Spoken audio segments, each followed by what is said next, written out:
Dear students, আসসালামু আলাইকুম।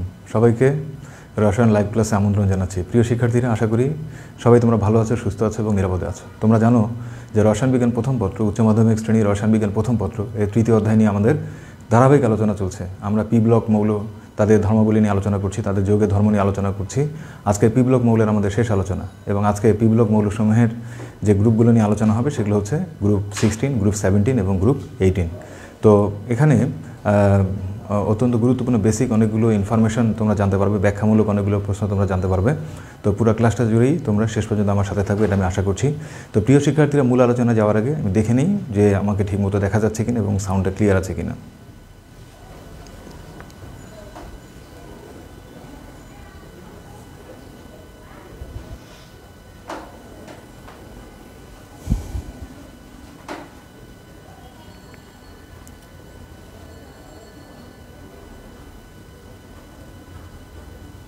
Live ক্লাসে আমন্ত্রণ জানাচ্ছি। প্রিয় শিক্ষার্থীরা, আশা করি সবাই তোমরা ভালো পি ব্লক মৌল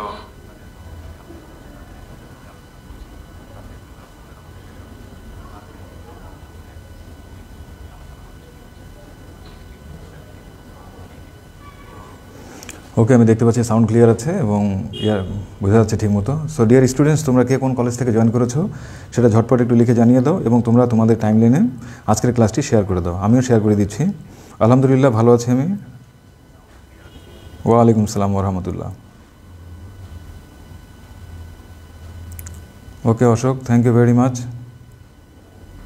ডিয়ার স্টুডেন্টস, তোমরা তোমাদের কলেজগুলোর নামগুলো একটু লিখে জানিয়ে দাও, কে কোন কলেজ থেকে তোমরা জয়েন করেছো, এবং তোমরা তোমাদের টাইমলাইনে ক্লাসটা শেয়ার করে দাও।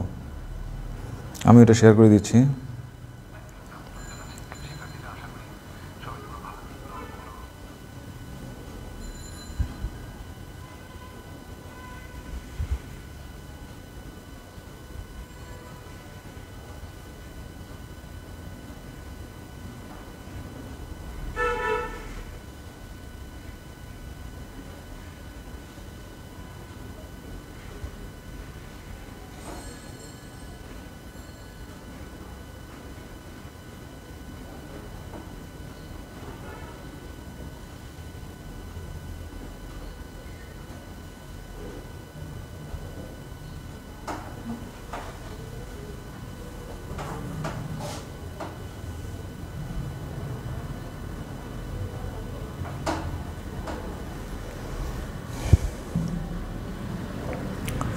সো ডিয়ার স্টুডেন্টস, তোমাদের সাথে বরাবরের মধ্যে আছে আমি মোহাম্মদ জাহিদুল হক, সহকারী অধ্যাপক, ঢাকা রেসিডেন্সিয়াল মডেল কলেজ। তাহলে আজকে আমাদের আলোচনায় যে টপিকগুলো থাকছে সেগুলো হলো গ্রুপ 16, গ্রুপ 17 এবং গ্রুপ 18 মৌলসমূহের রসায়ন। আমি ধন্যবাদ জানাচ্ছি সেই সমস্ত অভিভাবকদেরকে যারা আমাদের ক্লাসে উপস্থিত থাকেন এবং আমাদেরকে অনুপ্রেরণা দিয়ে যান, এবং সারা দেশের সম্মানিত শিক্ষক মণ্ডলী যারা আছেন তাদেরকে আমি শ্রদ্ধা জানাচ্ছি, তাদেরকে আমি অভিনন্দন জানাচ্ছি। আপনারা আমাদের অনুপ্রেরণা। এখানে আলোচনার যদি কোথাও কোনো ত্রুটি থাকে তাহলে সেক্ষেত্রে অবশ্যই আপনারা জানাবেন। আমরা চেষ্টা করব সেগুলোকে ওভারকাম করে ভালো একটা ক্লাস, ফ্রুটফুল একটা ক্লাস উপহার দেওয়ার জন্য। তো আমরা প্রথমে চলে আসি গ্রুপ 16। গ্রুপ 16 যে মৌলগুলো আছে, যে অধাতুগুলো আছে, তোমরা জানো এগুলো হচ্ছে oxygen, sulphur, selenium, tellurium, polonium, আর লাস্টেরটা হচ্ছে আমাদের এলভি অর্থাৎ লিভারমোরিয়াম। তাহলে গ্রুপ 16-এ মৌল আছে টোটাল কয়টা? 6টা। Oxygen, sulphur, selenium, tellurium, polonium, আর লাস্টেরটা হচ্ছে আমাদের লিভারমোরিয়াম। এবং এই মৌলগুলোর মধ্যে এরা সবাই হচ্ছে আমাদের এখানে এই যে অক্সিজেন এবং সালফার এই দুটো হচ্ছে আমাদের অক্সিজেন, সালফার, তারপরে সেলেনিয়াম, এগুলো হচ্ছে আমাদের অধাতু, টেলুরিয়াম হচ্ছে আমাদের উপধাতু, আর আমাদের পোলোনিয়াম, লিভারমোরিয়াম এগুলো হচ্ছে আমাদের ধাতু। তাহলে গ্রুপ 16-এ যে মৌলগুলো আছে ডিয়ার স্টুডেন্টস, এই মৌলগুলোর মধ্যে আমাদের অক্সিজেন, সালফার, সেলেনিয়াম এগুলোকে আমরা অধাতু বলি, টেলুরিয়াম হচ্ছে আমাদের উপধাতু, পোলোনিয়াম, লিভারমোরিয়াম এগুলো হচ্ছে আমাদের ধাতু। এবং এগুলো হলো সবগুলো সলিড অবস্থায় পাওয়া যায়, এগুলো হলো সবগুলো কঠিন অবস্থায় পাওয়া যায়। They all are solid at room temperature. এদের মধ্যে আমাদের sulphur, selenium, tellurium, polonium, livermorium এগুলো সলিড, আর অক্সিজেন হচ্ছে রুম টেম্পারেচারে, এটা হচ্ছে একটা গ্যাসীয় পদার্থ।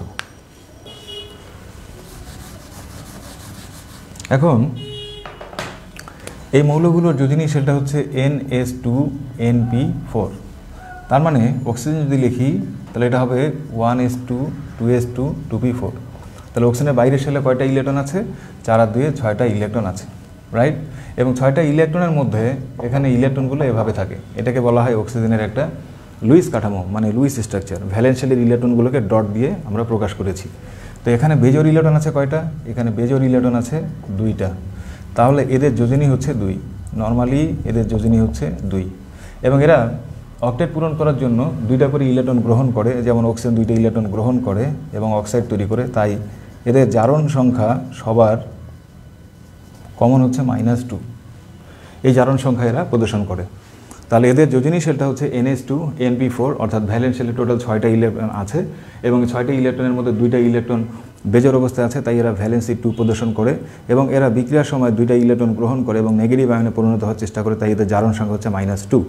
তবে এই গ্রুপে অন্য যে মৌলগুলো আছে তারা -2 এর পাশাপাশি +2 +4 +6 এই জারণ সংখ্যাগুলো প্রদর্শন করে। যেমন এখানে যদি আমি হাইড্রোজেন সালফাইডের কথা বলি H2S, তাহলে এখানে সালফারের জারণ সংখ্যা হচ্ছে -2। ক্যালসিয়াম সালফাইডের কথা যদি বলি সালফার হচ্ছে -2। কিন্তু যদি আমি সালফার ডাইঅক্সাইডের কথা বলি এখানে সালফার হলো +4। যদি সালফার ট্রাইঅক্সাইডের কথা বলি এখানে সালফার হলো +6। যদি আমি SF2 এর কথা বলি এখানে সালফার হলো +2। তাহলে আমরা দেখতে পাচ্ছি যে এদের জারণ সংখ্যা তোমার কি হতে পারে, জারণ সংখ্যা তোমার মাইনাস হতে পারে, আবার জারণ সংখ্যাগুলো +2 +4 +6 এরকম হতে পারে। তো এদের মধ্যে অক্সিজেন এর জারণ সংখ্যা এটা হচ্ছে সর্বদা -2। অক্সিজেনের জারণ সংখ্যা হচ্ছে সর্বদা -2, অর্থাৎ অক্সিজেন -2 জারণ সংখ্যা প্রদর্শন করে। তবে মাঝে মাঝে অক্সিজেন +1 জারণ সংখ্যা প্রদর্শন করে, আবার অক্সিজেন +2 জারণ সংখ্যা, কিন্তু কমন হচ্ছে -2। অক্সিজেন এর জারণ সংখ্যা কমন হচ্ছে আমাদের -2। এর কারণটা হচ্ছে অক্সিজেনের যে যোজনী শেলে কোনো ডি উপস্তর নাই। অক্সিজেনের যোজনী শেলে কোনো ডি উপস্তর নাই এবং ডি উপস্তর না থাকার কারণে এটা এর যোজনীর পরিবর্তন করতে পারে না। যেমন অক্সিজেন এবং ফ্লোরিন যুক্ত হয়ে OF2 তৈরি করে। OF2 এই যৌগটার মধ্যে অক্সিজেন 2টা ফ্লোরিনের সাথে যুক্ত হয়েছে, তার মানে অক্সিজেন এখানে যে যোজনী প্রদর্শন করেছে সেই যোজনীটা হচ্ছে আমাদের 2। অক্সিজেনের পক্ষে OF4 বা OF6 এগুলো গঠন করা সম্ভব না। কেন সম্ভব না? কারণ অক্সিজেনের যে যোজনী শেল সেই যোজনী শেলে ডি নামক কোনো উপস্তর নাই। ডি নামক উপস্তর না থাকার কারণে অক্সিজেনের পক্ষে বেজোর ইলেকট্রনের সংখ্যা বৃদ্ধি করা সম্ভব না। আর বেজোর ইলেকট্রনের সংখ্যা যেহেতু সে বৃদ্ধি করতে পারে না, তাই তার যোজনী কিন্তু সর্বদাই কী থাকে, তোমার 2 থাকে। এটা কখনোই 4 হয় না, এটা কখনোই তোমার 6 হয় না। এ কারণে অক্সিজেনের সাথে ফ্লোরিনের যৌগ এটা হচ্ছে আমাদের OF2। অক্সিজেনের সাথে ফ্লোরিন কখনোই OF4 বা OF6 এই যৌগগুলো গঠন করবে না। তবে সালফার কিন্তু এই কাজগুলো করে, কারণ সালফারের যোজনী শেলে ডি নামক উপস্তর আছে 3D, রাইট। এটা হচ্ছে যোজনীর ব্যাপারটা। এবং এখানে অক্সিজেনের জারণ সংখ্যা +1ও হতে পারে, আবার এখানে +2ও হতে পারে। যেমন OF2, এই OF2 যৌগটার মধ্যে অক্সিজেনের জারণ সংখ্যা যদি আমি x ধরি, ফ্লোরিন হচ্ছে -2 = 0, x এর মান হচ্ছে আমাদের এখানে কত, এখানে আমাদের +2। আবার যদি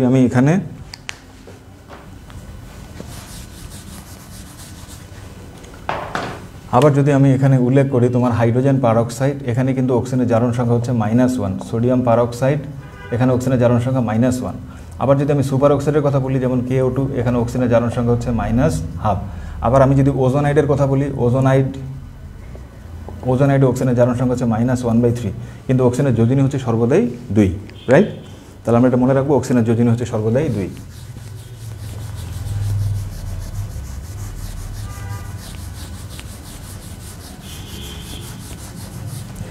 ডিয়ার স্টুডেন্টস, আমি যদি সালফারের কথা বলি তাহলে সালফারের কিন্তু 16টা ইলেকট্রন আছে। ইলেকট্রন বিন্যাসটা হচ্ছে 1s2 2s2, এটা 2p6, তারপরে 3s2, এটা হচ্ছে আমাদের 3p, এখানে 4। তো এখানে কিন্তু 3 নম্বর শক্তি স্তর পর্যন্ত ইলেকট্রন বিন্যাসটা বিস্তৃত, মানে থার্ড শেল পর্যন্ত ইলেকট্রন বিন্যাসটা বিস্তৃত। এবং তোমরা জানো 3 নম্বর শক্তি স্তরে 3D এই উপস্তরটা থাকে এবং 3D থাকার কারণে সালফার যে কাজটা করে তার 3s এর মধ্যে যে 2টা ইলেকট্রন আছে, আর 3px, তারপর 3py, তারপরে হচ্ছে 3pz, এখানে যে 4টা ইলেকট্রন আছে 1 2 3 4। তো এখানকার এই জোড়া ইলেকট্রনগুলোকে সে কী করে, 3Dতে সেন্ড করে। 3Dতে সেন্ড করে বেজোর ইলেকট্রন তৈরি করে। এ কারণে সালফারের যোজনী, এখানে বেজোর ইলেকট্রনের সংখ্যা যোজনী শেলে 4ও হতে পারে, 6 হতে পারে, 2 হতে পারে। তাই সালফার 2 4 6 সবগুলো যোজনী প্রদর্শন করে। ওকে, তাহলে সালফারের বা অন্য যেগুলো আমাদের মনে করো এই গ্রুপের মৌল আছে তাদের যোজনী শেলে, তাদের ভ্যালেন্স শেলে ডি উপস্তর উপস্থিত থাকে এবং ডি উপস্তর উপস্থিত থাকার কারণে তারা অক্টেট প্রসারণ করতে পারে এবং অক্টেট প্রসারণের মাধ্যমে তারা কখনো 4 কখনো 6 এই ভ্যালেন্সিগুলো শো করে।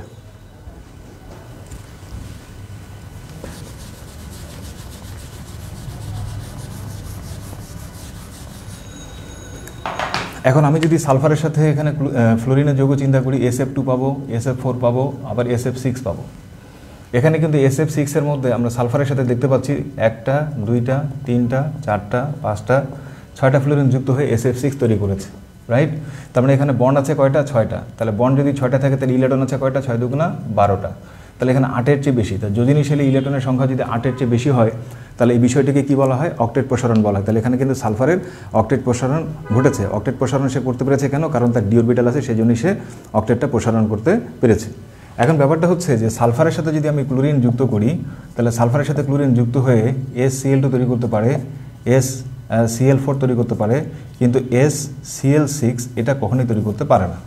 তাহলে সালফার এবং ক্লোরিন যখন যুক্ত হবে, তো সালফার এবং ক্লোরিন যুক্ত হলে কখনোই এখানে SCl6 তৈরি হবে না। এখানে কিন্তু সালফারের কোনো তোমার মনে করো আমরা যদি বলি সালফারের সমস্যাটা কোথায়, এখানে উত্তর হলো সালফারের তো 3 নম্বর শক্তি স্তরে ডি উপস্তর আছে, সে তো বেজোর ইলেকট্রনের সংখ্যা বৃদ্ধি করতে পারে।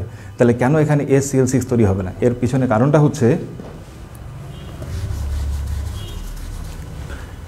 কারণটা হচ্ছে ফ্লোরিন এই পরমাণুটার সাইজটা ছোট আর ক্লোরিনের সাইজটা হচ্ছে বড়। আর ফ্লোরিনের নেগেটিভিটি হচ্ছে আমাদের 4 আর ক্লোরিনের নেগেটিভিটি হচ্ছে 3। তাহলে ফ্লোরিনের চেয়ে ক্লোরিনের নেগেটিভিটি কিন্তু একটু কম। তো সালফারের সাথে ফ্লোরিন যখন বন্ধন তৈরি করে তখন এখানে প্রচুর শক্তি উৎপন্ন হয়, আর সালফারের সাথে ক্লোরিন বন্ধন তৈরি করার ফলে এখানে একটু কম শক্তি উৎপন্ন হয়। এবং এখানে সালফার ফ্লোরিন বন্ড তৈরির ফলে যে প্রচুর শক্তি উৎপন্ন হয় সেটা সালফারের যোজিনী শেলের যে জোড়া ইলেকট্রনগুলো আছে সবগুলোকে ভেঙে বেজোর করে ফেলে। সবগুলো যখন বেজোর হয়ে যায় তখন সালফারের সাথে এখানে কি হয়? 6টা ফ্লোরিন যুক্ত হয়। 6টা ফ্লোরিন যুক্ত হয়ে সালফার হেক্সাফ্লোরাইড তৈরি করে। এটা হচ্ছে নাম্বার 1। আর নাম্বার 2 হচ্ছে যে সালফারের এখানে মনে করো চারদিকে যে ত্রিমাত্রিক জায়গা আছে, ফ্লোরিনের সাইজটা ছোট।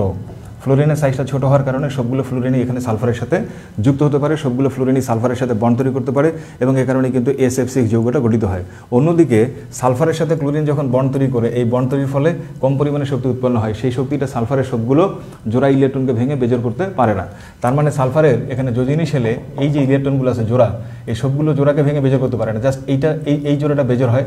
বেজোর হওয়ার ফলে এখানে ক্লোরিন যুক্ত হয়, এখানে ক্লোরিন যুক্ত হয়, এখানে ক্লোরিন যুক্ত হয়, এখানে ক্লোরিন যুক্ত হয়। এই জোড়াটা আর এখানে বেজোর হতে পারে না।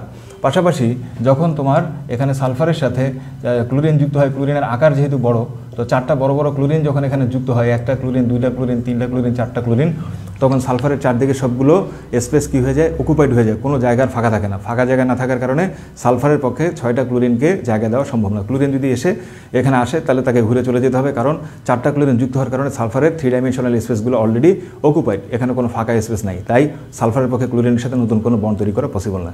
ডিয়ার স্টুডেন্ট, বিষয়টা কি ক্লিয়ার?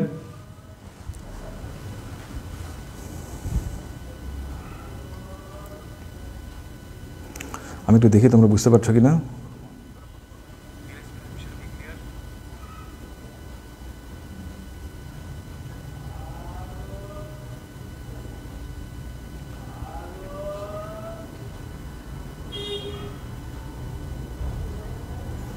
আচ্ছা, ওকে।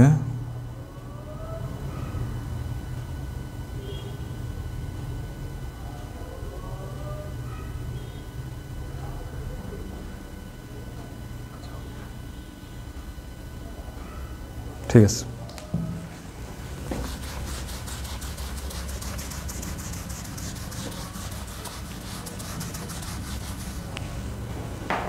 এখন আসি আমরা সালফার এবং অক্সিজেনের যদি গলনাঙ্কের কথা চিন্তা করি, তো অক্সিজেনের সংখ্যাটা হচ্ছে O2, সালফারের সংখ্যাটা হচ্ছে H8। এদের মধ্যে কাজ করে দুর্বল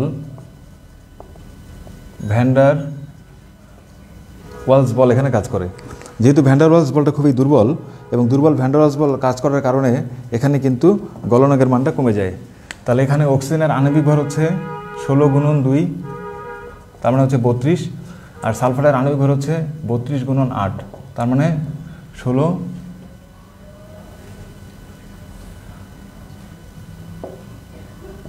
256। তাহলে অক্সিজেনের চেয়ে সালফারের আণবিক ভরটা কিন্তু অনেক বেশি। এ কারণে ভ্যান্ডার ওয়ালস আকর্ষণ বল বেশি, এবং ভ্যান্ডার ওয়ালস আকর্ষণ বল বেশি হওয়ার কারণে এটা গলনাঙ্কের মানও কী হবে? এখানে বেশি হবে। তাহলে অক্সিজেনের চেয়ে সালফারের আণবিক ভর বেশি, তাই ভ্যান্ডার ওয়ালস বল বেশি, তাই অক্সিজেনের চেয়ে সালফারের গলনাঙ্কের মানটাও তোমার বেশি, এটা আমরা বলতে পারি।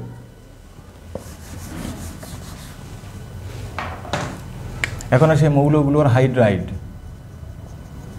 আমরা যদি এদের হাইড্রাইডের কথা বলি তাহলে এখানে হাইড্রোজেনের সাথে যুক্ত হয়ে H2O, H2S, H2AC, H2TE এরকম হাইড্রাইড এরা তৈরি করে। এই যে হাইড্রাইডগুলো তোমরা দেখতে পাচ্ছ, এটা হচ্ছে আমাদের পানি, এটা হাইড্রোজেন সালফাইড, এটা হাইড্রোজেন সেলিনাইড, এটা হাইড্রোজেন টেলুরাইড। এখানে আমরা বিভিন্ন ধরনের হাইড্রাইড দেখতে পাচ্ছি। তো এই হাইড্রাইডগুলোর মধ্যে পানিটা হচ্ছে তরল, আর বাকি যেগুলো আছে সেগুলো হলো গ্যাস। তো আমরা যদি এদের বয়লিং পয়েন্টের কথা বলি, অর্থাৎ এদের স্ফুটনাঙ্কের কথা বলি, তাহলে পানির স্ফুটনাঙ্ক তো আমাদের সবার জানা আছে। পানির স্ফুটনাঙ্ক হচ্ছে 100 ডিগ্রি সেলসিয়াস, আর হাইড্রোজেন সালফাইড হচ্ছে মাইনাস, এটার স্ফুটনাঙ্ক হচ্ছে 60 ডিগ্রি সেলসিয়াস। আবার হাইড্রোজেন সেলিনাইড মাইনাস 41.25 ডিগ্রি সেলসিয়াস। আবার যদি আমরা এখানে হাইড্রোজেন টেলুরাইডে যাই, এটা minus 2.2 degree Celsius, minus 2.2 degree Celsius. তাহলে আমরা দেখতে পাচ্ছি যে যত নিচে যাওয়া যাচ্ছে হাইড্রাইড সমূহের স্ফুটনাঙ্কের মানটা এখানে আমরা একটা চেঞ্জ বা পরিবর্তন এখানে দেখতে পেলাম। তো আমরা যদি এটার একটা গ্রাফ অঙ্কন করি, এটা এক্স অক্ষ আর এটা হচ্ছে ওয়াই অক্ষ, এদিক দিয়ে হচ্ছে আমরা আণবিক ভর বসালাম, এটা হচ্ছে আণবিক ভর। আর ওয়াই অক্ষ বরাবর আমরা বসাতে চাচ্ছি এখানে তোমার বয়লিং পয়েন্ট। বয়লিং পয়েন্ট মানে কি? বিপি মানে হচ্ছে বয়লিং পয়েন্ট। বয়লিং পয়েন্ট মানে হচ্ছে স্ফুটনাঙ্ক, অর্থাৎ যে তাপমাত্রায় তরলটা বাষ্পে পরিণত হবে তাকে স্ফুটনাঙ্ক বলে। তাহলে চিত্রটা হবে অনেকটা এরকম, এইখানে এরকম, তারপরে এরকম, তারপরে এরকম, তারপরে এরকম। তাহলে একটা টিক মার্কের মতো একটা গ্রাফ আমরা দেখতে পাচ্ছি। তাহলে এটা হচ্ছে আমাদের পানি, এটা হচ্ছে আমাদের হাইড্রোজেন সালফাইড, এটা হচ্ছে আমাদের হাইড্রোজেন সেলিনাইড, আর এটা হচ্ছে হাইড্রোজেন টেলুরাইড। তো গ্রাফটা এরকম হওয়ার কারণটা কি? ডিয়ার স্টুডেন্টস, এর উত্তরটা হচ্ছে যে এখানে পানি যেটা, পানি হচ্ছে আমাদের তরল অবস্থায় থাকে, পানি একটা তরল পদার্থ এবং পানি হচ্ছে পোলার একটা অণু। H2 হচ্ছে একটা পোলার অণু। যেহেতু এটা একটা পোলার অণু, তাহলে পোলার অণু হওয়ার কারণে এখানে হাইড্রোজেন বন্ধন গঠিত হয়। ঠিক আছে, পানি হচ্ছে একটা পোলার অণু, পোলার অণু হওয়ার কারণে এখানে কি হয়? হাইড্রোজেন বন্ধন গঠিত হয়। এবং হাইড্রোজেন বন্ধন গঠিত হওয়ার কারণে, হাইড্রোজেন বন্ধনটা আমি যদি দেখাই, এটা হচ্ছে পানি, এটা হচ্ছে আরেকটা পানি, এটা হচ্ছে আরেকটা পানি। তাহলে এদের মধ্যে কী বন্ধন তৈরি হয়? হাইড্রোজেন, কারণ এটা নেগেটিভ, এটা পজিটিভ, এটা হচ্ছে তোমার পজিটিভ, এটা হচ্ছে নেগেটিভ, এটা পজিটিভ, এটা নেগেটিভ। তাহলে এদের মধ্যে হাইড্রোজেন বন্ড তৈরি হয়, এর মাধ্যমে অনেকগুলো পানির অণু একসাথে যুক্ত হয়। তাহলে এই শক্তি এখানে অনেকগুলো মানে হাইড্রোজেন বন্ধনের কারণে অনেকগুলো পানির অণু একসাথে যুক্ত থাকার কারণে, নেটওয়ার্ক তৈরি করার কারণে পানিকে সাধারণ তাপমাত্রায় তরল হিসেবে পাওয়া যায়। পানি হচ্ছে একটা তরল পদার্থ এবং এই কারণে এটা স্ফুটনাঙ্কের মান হচ্ছে 100 ডিগ্রি সেলসিয়াস, মানে বেশি। আর বাকি যে তিনটা দেখতে পাচ্ছ, এই যে H2S, H2AC, H2TE, এদের মধ্যে কি হাইড্রোজেন বন্ধন কাজ করবে? করবে না। এরা হচ্ছে সবাই নন পোলার, এদের মধ্যে কোনো হাইড্রোজেন বন্ধন কাজ করে না। এদের মধ্যে যে বন্ধনটা কাজ করে, যে বলটা কাজ করে, সেটা হচ্ছে দুর্বল প্রকৃতির ভ্যান ডার ওয়ালস ফোর্স। আর ভ্যান ডার ওয়ালস ফোর্স যেহেতু উইক ফোর্স, তাই তাদের স্ফুটনাঙ্কের মান এখানে কিন্তু অনেক কম, নেগেটিভ আমরা পেয়েছি। এখন ব্যাপারটা হচ্ছে যে এই তিনটার যদি আমরা ভরের কথা চিন্তা করি, তাহলে এই তিনটার মধ্যে H2S এটা হচ্ছে হালকা, তারপরে H2AC এটা হচ্ছে একটু ভারী, আর H2TE এটা হচ্ছে আরও ভারী। তাহলে এখানে H2Sটা হচ্ছে হালকা, H2AC ভারী, আর H2TEটা আরও ভারী। তাহলে ভর যত বেশি হবে, ভ্যান ডার ওয়ালস আকর্ষণ তত বেশি হবে, আর ভ্যান ডার ওয়ালস আকর্ষণ যত বেশি হবে, স্ফুটনাঙ্ক তত বেশি হবে। এ কারণে ডিয়ার স্টুডেন্টস, H2S এর চেয়ে H2AC বেশি, আর H2S এর চেয়ে H2TE এর মানটা আরও বেশি। ক্লিয়ার? এ কারণে হচ্ছে H2S এর চেয়ে আমরা বলতে পারি, H2S এর চেয়ে এখানে H2S এর চেয়ে H2AC এর স্ফুটনাঙ্ক বেশি এবং H2TE এর স্ফুটনাঙ্কের মানটা তোমার আরও বেশি।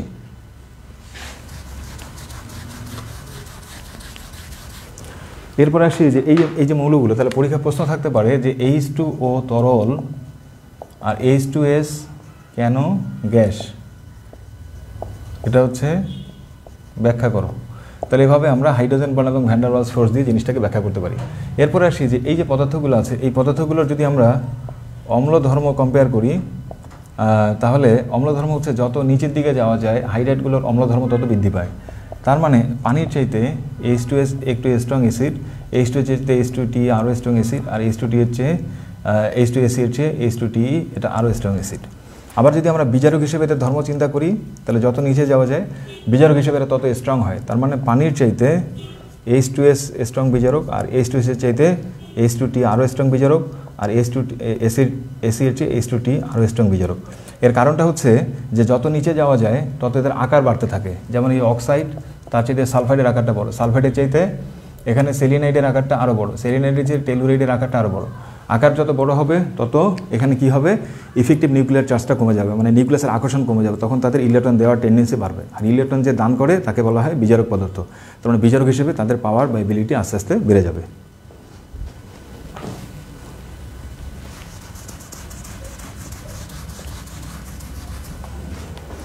ডিয়ার স্টুডেন্টস, এবারে চলে আসি আমরা সালফারের কতগুলো যৌগ নিয়ে সালফারের অত্যন্ত গুরুত্বপূর্ণ যৌগ হচ্ছে সালফার ডাইঅক্সাইড এবং H2SO4 সালফারিক অ্যাসিড। এদের ধর্ম সম্বন্ধে আমরা একটু জানার চেষ্টা করি। H2S, প্রথমে আসি সালফার ডাইঅক্সাইড। সালফার ডাইঅক্সাইড হচ্ছে একটা গ্যাসীয় পদার্থ, এটা হচ্ছে শ্বাসরোধী একটা গ্যাস। অনেক সময় দেখা যায় যে একটা বিল্ডিং তৈরি করা হচ্ছে, সেখানে সোকয়েল বানানো হয়েছে, সেখানে যারা শ্রমিক কাজ করছে ঢাকনা খুলতে গিয়ে হঠাৎ করে সে মারা গেছে। এর কারণটা কি? কারণটা হচ্ছে এটা অনেক হেভি একটা গ্যাস, ভারী একটা গ্যাস। তো এগুলো কী হয়, সোকয়েলের নিচে জমা হয়। যখন সেখানে মনে করো শ্রমিকরা কাজ করতে যায় তখন অক্সিজেনের অভাবে তারা মারা যায়। এটা শ্বাসরোধী একটা গ্যাস। আচ্ছা, তারপরে হচ্ছে যে অনেকে মশার কয়েল জ্বালিয়ে রাত্রে ঘুমিয়ে থাকে, তারপরে মনে হয় যে বোবা ধরছে, মানে শ্বাসকষ্ট অনুভব করে। এর কারণটা কি? কারণ এই কয়েলের মধ্যে সালফার জাতীয় পদার্থ থাকে, সেখান থেকে সালফার ডাইঅক্সাইড তৈরি হয় এবং সেটা শ্বাসরোধ করে।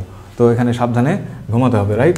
তাহলে এখানে সালফার ডাইঅক্সাইড আমরা দেখতে পাচ্ছি। সালফার ডাইঅক্সাইড হচ্ছে একটা অম্লধর্মী অক্সাইড, মানে এটা অম্লীয় অক্সাইড, কারণ সালফার ডাইঅক্সাইড পানির সাথে বিক্রিয়া করে এবং তৈরি করে H2SO3, এটাকে বলা হয় সালফিউরাস অ্যাসিড। সালফার ডাইঅক্সাইড পানির সাথে বিক্রিয়া করে এখানে তৈরি করে H2SO3, এটাকে বলা হয় সালফিউরাস অ্যাসিড। তাহলে এটা অম্লধর্মী অক্সাইড এবং এই সালফার ডাইঅক্সাইডকে রেসপন্সিবল ধরা হয় অ্যাসিড রেনের জন্য। অ্যাসিড রেনের জন্য পৃথিবীতে যতগুলো গ্যাস আছে সালফার ডাইঅক্সাইড হচ্ছে মেইন রিজন হচ্ছে অ্যাসিড রেনের জন্য সালফার ডাইঅক্সাইড। আরও অনেক গ্যাস আছে কিন্তু সালফার ডাইঅক্সাইডের কন্ট্রিবিউশন হচ্ছে সবচেয়ে বেশি। আচ্ছা, 2 নম্বরে হচ্ছে সালফার ডাইঅক্সাইড, এটা একটা জারক হিসেবে কাজ করে। যেমন আমরা যদি H2S তার সাথে SO2 এর বিক্রিয়া দিই সালফার ডাইঅক্সাইডের, আমরা সালফার এবং পানি পাবো। তো ভালো করে লক্ষ্য করো, এই বিক্রিয়ায় সালফারের চার্জ হলো +4 আর এখানে সালফারের চার্জ হলো 0, জারণ সংখ্যা কমে গেছে। ডিয়ার স্টুডেন্টস, আমরা জানি জারণ সংখ্যা যদি কমে যায় তাহলে এই প্রক্রিয়াটাকে বলা হয় বিজারণ, আর যে পদার্থের বিজারণ ঘটে তাকে বলা হয় জারক। তাহলে এখানে সালফার ডাইঅক্সাইড হচ্ছে একটা জারক পদার্থ, অর্থাৎ সেটা ইলেকট্রন কী করছে, অ্যাকসেপ্ট করে তার চার্জ কমায় ফেলছে। 3 নম্বর হলো এই সালফার ডাইঅক্সাইড কখনো কখনো বিজারক হিসেবেও কাজ করে, এটা একটা বিজারক। এটার উদাহরণটা হচ্ছে সালফার ডাইঅক্সাইডের সাথে যদি অক্সিজেন বিক্রিয়া দেওয়া যায় তাহলে এখানে সালফার ট্রাইঅক্সাইড তৈরি হয়। দেখো এখানে সালফার ডাইঅক্সাইড প্লাস অক্সিজেন বিক্রিয়া করে এখানে তৈরি করে সালফার ট্রাইঅক্সাইড। তো সালফার ডাইঅক্সাইডের সালফারের চার্জটা 4 আর সালফার ট্রাইঅক্সাইডের চার্জটা হচ্ছে 6, তাহলে চার্জটা এখানে বেড়ে গেল। চার্জ যদি বেড়ে যায় তাহলে আমরা বলতে পারি এটা জারণ হয়েছে, আর যে পদার্থের জারণ ঘটে তাকে বিজারক বলে। So sulphur dioxide is a reducing agent ও রিডাক্টেন্ট। তাহলে সালফার ডাইঅক্সাইড হচ্ছে অ্যাসিডিক অক্সাইড, এটা হচ্ছে একটা জারক পদার্থ, আবার এটা বিজারক পদার্থ হতে পারে। আবার এই সালফার ডাইঅক্সাইড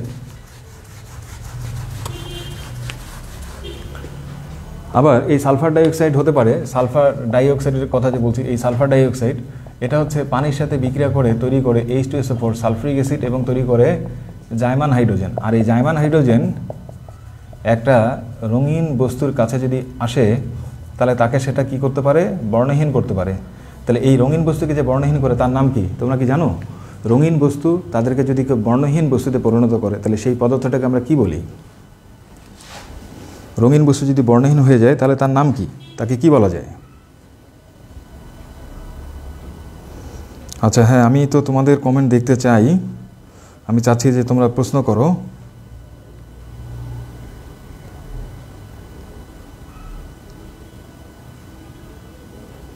আচ্ছা, বিরঞ্জক, এই যে হুমায়রা রশিদ সে বলেছে বিরঞ্জক, ইয়েস। আচ্ছা, শর্ট সিলেবাস সম্বন্ধে আসলে বলার কিছু নেই, শর্ট সিলেবাস সম্বন্ধে পরে এক সময় কথা বলা যাবে। আচ্ছা, এখানে বিরঞ্জক বলে, রাইট। রাতুল বলেছে বিরঞ্জক বলে, yes, thank you very much. তাহলে এটাকে বিরঞ্জক আমরা বলতে পারি। তাহলে সালফার ডাইঅক্সাইড একাধারে অম্লীয় অক্সাইড, তারপরে এটা হচ্ছে জারক, এটা হচ্ছে বিজারক, আবার এটা বিরঞ্জক। তোমরা জানো যে খাবারকে সংরক্ষণ করার জন্য একটা পদ্ধতি আছে যার নাম হচ্ছে স্মোকিং পদ্ধতি। তো এখানে কি করা হয়, কাঠকে পোড়ানো হয়, পোড়ানোর ফলে ওখানে যে স্মোক তৈরি হয় সেই স্মোকটার মধ্যে ফল রাখা হয়, এর ফলে ফলটা সহজে তোমার নষ্ট হয় না। তাহলে এখানে কিন্তু এই সালফার ডাইঅক্সাইড তৈরি হয় এবং সেটা কিন্তু একটা প্রিজারভেটিভ হিসেবে কাজ করে, অর্থাৎ জীবাণুর বিরুদ্ধে ফাইট করে, জীবাণুর যে গ্রোথটা সেটা সে কমিয়ে দেয়, রাইট। তাহলে এটাকে আমরা একটা প্রিজারভেটিভ হিসেবে ব্যবহার করতে পারি। তাহলে সালফার ডাইঅক্সাইডের বিভিন্ন বৈশিষ্ট্য আমরা জানলাম। ডিয়ার স্টুডেন্টস, এবারে চলে আসি আমরা H2S, এটাকে বলা হয় হাইড্রোজেন সালফাইড, এটার নাম হচ্ছে হাইড্রোজেন সালফাইড এবং এটা হচ্ছে একটা অম্লধর্মী যৌগ, এটা হচ্ছে একটা অ্যাসিড এবং অ্যাসিড হিসেবে এটার নাম হচ্ছে, অ্যাসিড হিসেবে একটা নাম আছে। তোমরা কি জানো এর অ্যাসিড হিসেবে নাম কি? H2S। এটা একটা H2S মানে হাইড্রোজেন সালফাইড, এর গন্ধ হচ্ছে পচা ডিমের মতো, কিন্তু এটা অ্যাসিড হিসেবে এটার একটা নাম আছে, এটার নাম হচ্ছে হাইড্রোসালফিউরিক অ্যাসিড, H2S, হাইড্রোসালফিউরিক অ্যাসিড। তো এটার সাথে যদি আমরা ক্ষারের বিক্রিয়া দিই সোডিয়াম হাইড্রোক্সাইডের, তাহলে বিক্রিয়ার ফলে আমরা পাবো সোডিয়াম সালফাইড আর পাবো আমরা পানি। আর পাশাপাশি H2S এর সাথে যদি আমরা এখানে ক্লোরিনের বিক্রিয়া দিই তাহলে এখানে সালফার এবং HCl পাওয়া যায়। এই বিক্রিয়াটার দিকে তাকাও, সালফারের চার্জ হলো 2, এখানে চার্জ হলো 0, তাহলে চার্জটা কি পেয়েছে, এখানে বৃদ্ধি পেয়েছে, তাহলে এখানে জারণ ঘটেছে। তাহলে H2S এর জারণ ঘটেছে, তাহলে H2S একটা বিজারক হিসেবে কাজ করে। H2S হচ্ছে একটা বিজারক। তাহলে H2S হচ্ছে একটা অম্লীয় যৌগ, অম্লধর্মী যৌগ অর্থাৎ অ্যাসিড হিসেবে কাজ করে, আবার এটা একটা বিজারক হিসেবে কাজ করে। কারণ আমরা দেখতে পাচ্ছি ক্লোরিনের সাথে বিক্রিয়ার সময় তার জারণ সংখ্যার কী হয়েছে, পরিবর্তন হয়েছে। জারণ সংখ্যাটা -2 থেকে বৃদ্ধি পেয়েছে, তার জারণ হয়েছে। আর যে পদার্থের জারণ হয় তাকে বলা হয় বিজারক পদার্থ। এটা হচ্ছে H2S এর একটা ধর্ম। So my dear students, H2S এর পরে সালফারের গুরুত্বপূর্ণ আরেকটা যৌগ আছে যেটাকে বলা হয় H2SO4, এটাকে বলা হয় সালফিউরিক অ্যাসিড। তো সালফিউরিক অ্যাসিড হচ্ছে একটা দ্বিক্ষারকীয় অ্যাসিড, কারণ এটা 2টা হাইড্রোজেন আয়ন দান করে। নাম্বার 2 হচ্ছে এটা গাঢ় অবস্থায় একটা জারক হিসেবে কাজ করে। আর নাম্বার 3 হচ্ছে এটা গাঢ় অবস্থায় একটা নিরোধক হিসেবে কাজ করে। তাহলে this all about the properties of the group 16 element. Basically আমরা এখানে গ্রুপ 16 এলিমেন্টে অক্সিজেন এবং সালফার এবং তাদের যে কম্পাউন্ডগুলো তাদের প্রপার্টিস নিয়ে এখানে আলোচনা করলাম। এখন এই অক্সিজেন এটা হচ্ছে একটা বহুরূপী মৌল, এটা হচ্ছে একটা বহুরূপী মৌল। অক্সিজেনকে O2 আকারে পাওয়া যায়, O3 আকারে পাওয়া যায়। O2 হচ্ছে ডাইঅক্সিজেন আর O3 হচ্ছে আমাদের ট্রাইঅক্সিজেন। এবং এই ট্রাইঅক্সিজেনের আরেকটা নাম আছে, তোমরা কি জানো এর অপর নাম কি? O2 মানে অক্সিজেন একটা বহুরূপী মৌল, অর্থাৎ অক্সিজেনকে প্রকৃতিতে বিভিন্ন রূপে পাওয়া যায়, এর ফলে এদের ধর্ম বিভিন্ন হয় এবং এর যে রূপভেদগুলো সেগুলো হচ্ছে একটা O2 একটা O3। O2 মানে ডাইঅক্সিজেন, O3 মানে ট্রাইঅক্সিজেন। তো ট্রাইঅক্সিজেনের একটা বিশেষ নাম আছে, খুব পপুলার একটা নাম আছে, নামটা কি? ইয়েস, আমি দেখতে পাচ্ছি এখানে অনেকেই উত্তর দেওয়ার চেষ্টা করছো তোমরা। Humaira Rashid, thank you Humaira. রাতুল উত্তর দিয়েছে, তারপর যে তাসিন তাজওয়ার উত্তর দিয়েছে, লাইলা উত্তর দিয়েছে, তারপরে আমি দেখতে পাচ্ছি থ্যাংক ইউ SP জয় উত্তর দিয়েছে। ওয়াও, তাহলে এখানে আমরা বলবো যেটা সেটা হচ্ছে ওজন। রেবেকা খানম উত্তর দিয়েছে, থ্যাংক ইউ। ওজন, রাতুল থ্যাংক ইউ, আমি তোমার দেখতে পেয়েছি। এটাকে বলা হয় ওজন। O3 মানে হচ্ছে ওজন। তো অক্সিজেনের যেটা স্ট্রাকচার সেটা হচ্ছে এরকম, আর ওজনের যে স্ট্রাকচারটা সেটা হচ্ছে লাইক দিস। এটা হচ্ছে আমাদের এটা হচ্ছে এরকম, এটা হচ্ছে ওজনের একটা স্ট্রাকচার বা ওজনের গঠন আমরা বলতে পারি। তো এখানে রেজোনেন্স নামে একটা ঘটনা ঘটে এবং রেজোনেন্সের ফলে এটাকে আমরা এভাবে দেখাতে পারি, অক্সিজেন, এখানে অক্সিজেন, এটা সিঙ্গেল বন্ড, এটা ডাবল বন্ড, এটা প্লাস, দুইটা ইলেকট্রন এখানে দিয়ে 1 2 3 4 1 2 3 4 5 6 মাইনাস। তো দুইটাকে একসাথে করে কম্বাইন করে আমরা ওজনকে এভাবে লিখি, এখানে ওজন দিয়ে লাইক দিস। তাহলে এটা হচ্ছে আমাদের ওজন। ওজন হচ্ছে আমরা জানি যে এটা আমাদের জন্য মানে আমাদেরকে সেভ করে আর কি, সূর্যের যে আল্ট্রাভায়োলেট সেটাকে এসে অবজার্ভ করে ফেলে। এটা হচ্ছে এটা উপকারী দিক, কিন্তু এর অনেক ক্ষতিকারক দিকও কিন্তু আছে। এবারে আমরা ডিয়ার স্টুডেন্টস গ্রুপ 16 আমাদের হয়ে গেল, আমরা এখন আরেকটা গ্রুপে চলে যাব, সেটা হচ্ছে আমাদের গ্রুপ 17। তো গ্রুপ 17-এ যে মৌলগুলো আছে, আচ্ছা গ্রুপ 16-এ একটা কথা বলি, সেটা হচ্ছে গ্রুপ 16-এর মৌলগুলো তাদের একটা বিশেষ নাম আছে। গ্রুপ 16-এ যারা যেসব মৌল আছে তাদের একটা বিশেষ নাম আছে। তোমরা কি জানো গ্রুপ 16-এর যে মৌলগুলো তাদের বিশেষ নাম কি? গ্রুপ 16-এর মৌলগুলোর বিশেষ নাম হচ্ছে চালকোজেন। এদেরকে কেন চালকোজেন বলে? চালকোজেন শব্দের অর্থ হচ্ছে আকরিক উৎপাদনকারী। চালকোজেন শব্দের অর্থ হচ্ছে আকরিক উৎপাদনকারী, অর্থাৎ যারা ধাতুর সাথে বিক্রিয়া করে এবং ধাতুর বিভিন্ন আকরিক উৎপন্ন করে তাদেরকে বলা হয় চালকোজেন। তাহলে এখানে অক্সিজেন, সালফার এদের সাথে যদি ধাতু যুক্ত হয়, যেমন জিঙ্ক সালফাইড, তারপরে Fe3O4, এগুলো কিন্তু এটা জিঙ্কের আকরিক, এটা কিন্তু আয়রনের আকরিক, এটা কিন্তু লেডের আকরিক। তাহলে দেখা যাচ্ছে যে এই গ্রুপে যে মৌলগুলো থাকে তারা বিভিন্ন ধাতুর সাথে যুক্ত হয়, বিক্রিয়া করে এবং সেই ধাতুর আকরিক উৎপন্ন করে, সেই জন্য এদেরকে বলা হয় চালকোজেন, মানে আকরিক উৎপাদনকারী মৌল। চালকোজেন শব্দের অর্থ হচ্ছে আকরিক উৎপাদনকারী মৌল।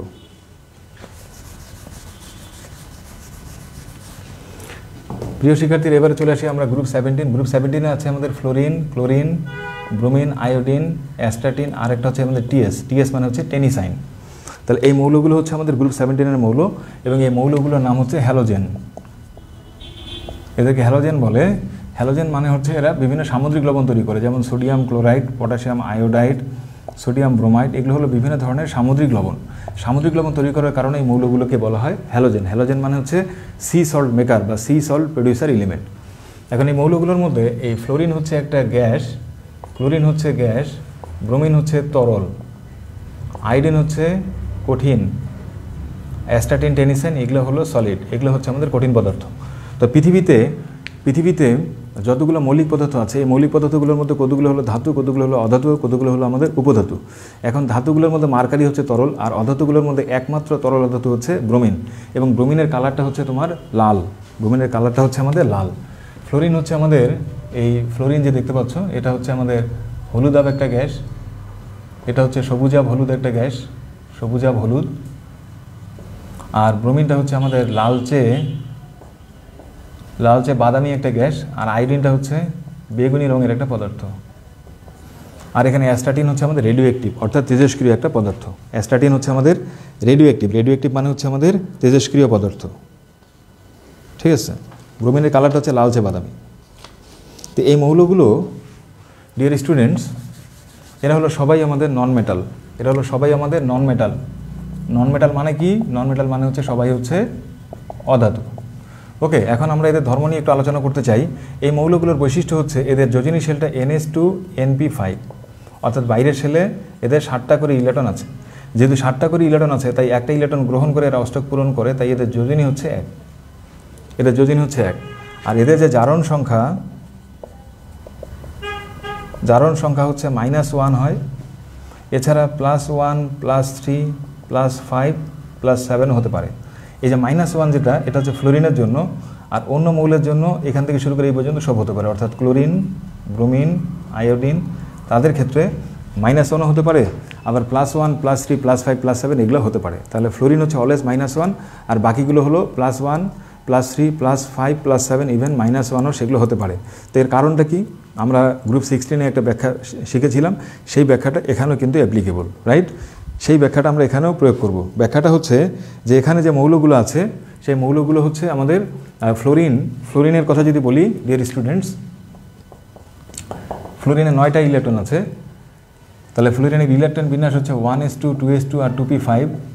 আর ক্লোরিনের 17টা ইলেকট্রন আছে, এটা হচ্ছে 1s2 2s2 2p6 3s2, এটা হচ্ছে 3p5। তাহলে ভালো করে তাকায় দেখো, এটা সেকেন্ড শেলে কিন্তু 2d এটা নাই, আর এটা থার্ড শেলে কিন্তু এখানে 3d আছে। তাহলে যেহেতু ফ্লোরিনের যোজনী শেলে এটা d নাই, তাই তার পক্ষে যোজনী পরিবর্তন করা সম্ভব না, সে অলওয়েজ হচ্ছে 1। আর বাকিগুলোর ক্ষেত্রে যেহেতু third shell, fourth shell, fifth shell এগুলো আছে, সেখানে ডি উপস্তর যেহেতু আছে, আর ডি উপস্তর থাকার কারণে তারা কি করে, তাদের যোজনীকে চেঞ্জ করতে পারে, তাদের জারণ সংখ্যাকে চেঞ্জ করতে পারে, এবং কখনো তারা +1, কখনো +3, কখনো +5, কখনো +7 প্রদর্শন করে।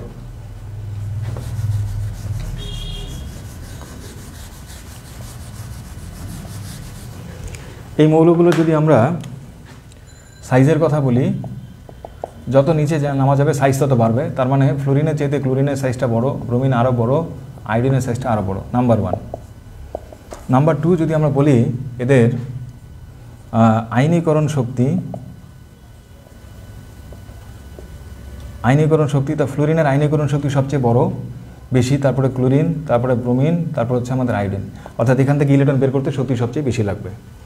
নাম্বার 3 হচ্ছে আমরা যদি তড়িৎ ঋণাত্মকতার কথা বলি, তাহলে ফ্লোরিনের ঋণাত্মকতা সবচেয়ে বেশি, তারপরে ক্লোরিন, তারপরে ব্রোমিন, তারপর হচ্ছে আমাদের আয়োডিন। এটা ঋণাত্মকতা 4, এটা ঋণাত্মকতা 3, এটা ঋণাত্মকতা 2.8, এটা ঋণাত্মকতা প্রায় 2.5-এর মতো। তাহলে আমরা কতগুলো বৈশিষ্ট্য দেখতে পাচ্ছি। তারপর হচ্ছে আমরা যদি এদের ইলেকট্রন আসক্তির কথা বলি, তাহলে ক্লোরিনের ইলেকট্রন আসক্তি ফ্লোরিনের চেয়ে বেশি, তারপর হচ্ছে ব্রোমিন, তারপর হচ্ছে আমাদের আয়োডিন। এখানে একটা ব্যতিক্রম লক্ষ্য করা যায়, এটা যখন আমরা ইলেকট্রন আসক্তি ডিটেলস পড়ব তখন এটা নিয়ে আমরা অবশ্যই আলোচনা করব। ওকে,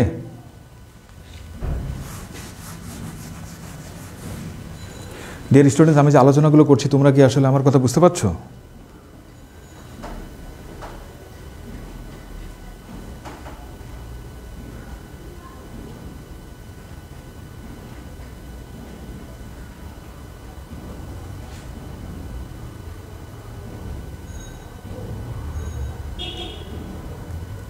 আচ্ছা, কোনো কোশ্চেন থাকলে অবশ্যই জিজ্ঞাসা করবে। এরপরে আমরা যেটা আলোচনা করতে চাই, ঋণাত্মকতার ক্রম গেল। এরপরে আমরা যেটা বলবো সেটা হচ্ছে এদের বন্ড এনার্জি। এটা খুব ইম্পর্টেন্ট। 5 নম্বর, বন্ধন শক্তি। তাহলে এখানে এটা হচ্ছে ফ্লোরিনের সাথে ফ্লোরিন, ক্লোরিনের সাথে ক্লোরিন, ব্রোমিনের সাথে ব্রোমিন, আর আয়োডিনের সাথে আয়োডিন।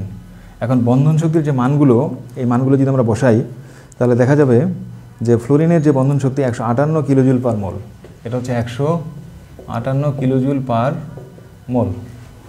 আর ক্লোরিনের ক্ষেত্রে মানটা হচ্ছে 243 কিলোজুল পার মোল, 243 কিলোজুল পার মোল। তারপর হচ্ছে আমরা ব্রোমিন যদি বলি 192 কিলোজুল পার মোল, 192 কিলোজুল পার মোল। আবার যদি আমরা আয়োডিনের কথা বলি তাহলে এটা হচ্ছে 151 কিলোজুল পার মোল, 151 কিলোজুল পার মোল। এখন বিষয়টা হচ্ছে যে এখানে যত নিচে যাওয়া যাচ্ছে তত কিন্তু এখানে বন্ধন শক্তির মানটা আস্তে আস্তে আমরা দেখতে পাচ্ছি কমতেছে, বন্ধন শক্তির মান কমে যাচ্ছে। তা ফ্লোরিনের তো বন্ধন শক্তি সবচেয়ে বেশি হওয়ার কথা, কারণ বন্ধনের দৈর্ঘ্য যত ছোট হবে, বন্ধন দৈর্ঘ্য যত কম হবে, বন্ড এনার্জি তত কী হবে, বেশি হবে। তাহলে এখানে ফ্লোরিনের সাইজটা সবচাইতে ছোট, তাহলে সাইজটা যেহেতু সবচাইতে ছোট, তাহলে তো আমরা আশা করি ফ্লোরিনের বন্ধন শক্তিটা সবচাইতে বেশি হওয়া উচিত, তাই না? আমি যদি এদের ব্যাসার্ধের মানগুলো উল্লেখ করি তাহলে এখানে দেখা যাবে যে ফ্লোরিনের ব্যাসার্ধের মানটা হচ্ছে সবচেয়ে মানে এখানে কিন্তু আন্তঃনিউক্লিয়ার দূরত্ব মানে ফ্লোরিন যে দূরত্বের মানটা, সেই দূরত্বটা কিন্তু সবচাইতে কম, কারণ ফ্লোরিনের সাইজটা ছোট। ফ্লোরিন বড়, ব্রোমিন আরও বড়, আয়োডিন আরও বড়। যদি বন্ডের লেন্থটা বেড়ে যায় তাহলে বন্ড সহজে ভাঙা যাবে, আর যদি বন্ড সহজে ভাঙা যায় তাহলে বন্ড ডিসোসিয়েশন এনার্জি যেটা বা বন্ড ফরমেশন এনার্জি যেটা, তার মানটা কম হবে। তাহলে যত নিচে যাব তত কিন্তু এখানে বন্ধন দৈর্ঘ্য বাড়তেছে, তাহলে মানটা কিন্তু আস্তে আস্তে কমতেছে। তা ফ্লোরিনের সবচেয়ে বেশি হওয়া উচিত, কিন্তু এটা সবচেয়ে কম হয়েছে কেন? এর উত্তরটা হচ্ছে যে এখানে ফ্লোরিনের এখানে যে আমরা ফ্লোরিন আছে, এই ফ্লোরিনের মধ্যে এরকম লোন পেয়ার ইলেকট্রন আছে।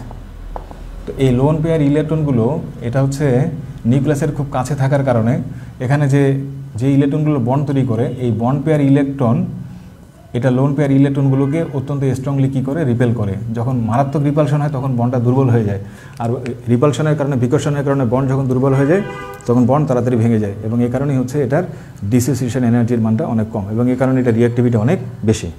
ক্লিয়ার বিষয়টা? দেখি ব্যাপারটা তোমরা বুঝতে পেরেছো কি না? আচ্ছা, রাতুল উত্তর দিয়েছি ইলেকট্রন বিকর্ষণ। Thank you Ratul, thank you very much. আচ্ছা, এরপরে ডিয়ার স্টুডেন্টস আমরা আরেকটা জিনিস নিয়ে আলোচনা করব, সেটা হচ্ছে এগুলো হলো এদের কমন কতগুলো বৈশিষ্ট্য গেল। এখন আসো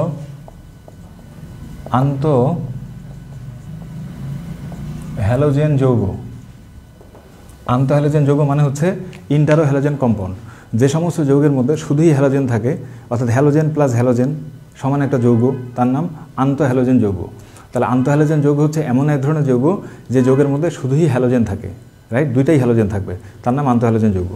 তো এদের সংকেতটা হচ্ছে AXN এই টাইপের, যেমন এখানে ClF3, ঠিক আছে, তারপর হচ্ছে IF7, তারপর হচ্ছে ICl, এগুলো হচ্ছে হ্যালোজেন যৌগ। এখানে লক্ষ্য করে দেখো, এই ক্লোরিন ফ্লোরিন দুইটাই হ্যালোজেন, আয়োডিন ফ্লোরিন দুইটাই হ্যালোজেন, আয়োডিন ক্লোরিন দুইটাই হচ্ছে আমাদের এখানে হ্যালোজেন। তো এখানে কিছু কন্ডিশন আছে, সেটা হচ্ছে এ হচ্ছে ক্লোরিন, ব্রোমিন, আয়োডিন, এগুলো হবে এ। এখানে যেটা হতে পারে ক্লোরিন অথবা ব্রোমিন অথবা আয়োডিন, অর্থাৎ কেন্দ্রীয় মৌল। কেন্দ্রীয় মৌল হবে ক্লোরিন বা ব্রোমিন বা আয়োডিন, এটা কখনোই ফ্লোরিন হবে না। হ্যালোজেন যৌগে কেন্দ্রে কখনোই ফ্লোরিন থাকবে না। আর এক্স, যেটা আমরা যে এক্স দেখতে পাচ্ছি, এক্স মানে হচ্ছে আমাদের সাইড অ্যাটম, এবং এই সাইড অ্যাটমটা এটা হচ্ছে ফ্লোরিন, ক্লোরিন, ব্রোমিন। এটা ফ্লোরিন হতে পারে, ক্লোরিন হতে পারে, ব্রোমিন হতে পারে, এবং এটা কখনোই তোমার আয়োডিন হবে না।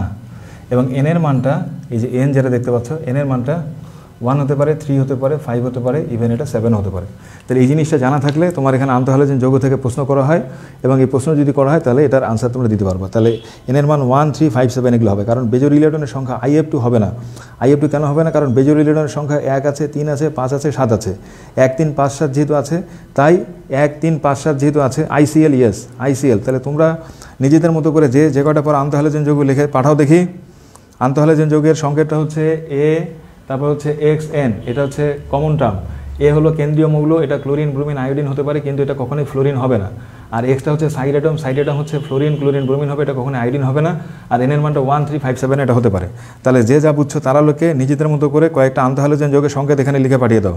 ClF3 ঠিক আছে, তারপরে দেখি আচ্ছা, তাহলে এখানে IF6 হবে না, কারণ এখানে তোমার এনের মানটা এটা হচ্ছে 1, 3, 5, 7, এটা 6 কখনো হবে না। তাহলে শোয়েব ইসলাম IF6 এটা পসিবল না, IF6 হবে না। IF5, yes IF5 possible. আচ্ছা, XE তো BRCl, ঠিক আছে, BrCl হবে। কারণটা হচ্ছে IF, হ্যাঁ এটা ঠিক আছে, তারপর ClF এটা ঠিক আছে, ICl5, yes, thank you very much, তাহলে ClF5, ওকে। তাহলে আমি দেখতে পাচ্ছি যে তোমরা অনেক আন্তঃহ্যালোজেন যৌগের সঙ্গে নিজেরাই লিখতে পারছো এবং সঠিকভাবে লিখতে পারছো, তোমাদের কারো কোনো কোথাও ভুল হচ্ছে না। Thank you very much. এবারে ডিয়ার স্টুডেন্টস, আমরা যেটা আমি আলোচনা করতে চাই সেটা হচ্ছে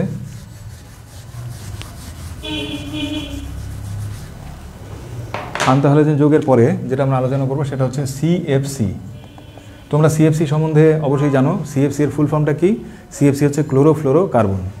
অর্থাৎ এই যে মিথেন আছে, তারপরে এই যে ইথেন আছে, তো ইথেন থেকে হাইড্রোজেন পরমাণুকে যদি আমরা ফ্লোরিন এবং ক্লোরিন দ্বারা প্রতিস্থাপিত করি, তাহলে যে যৌগগুলো পাওয়া যায় সেগুলো হলো CFC, মানে ক্লোরোফ্লোরোকার্বন।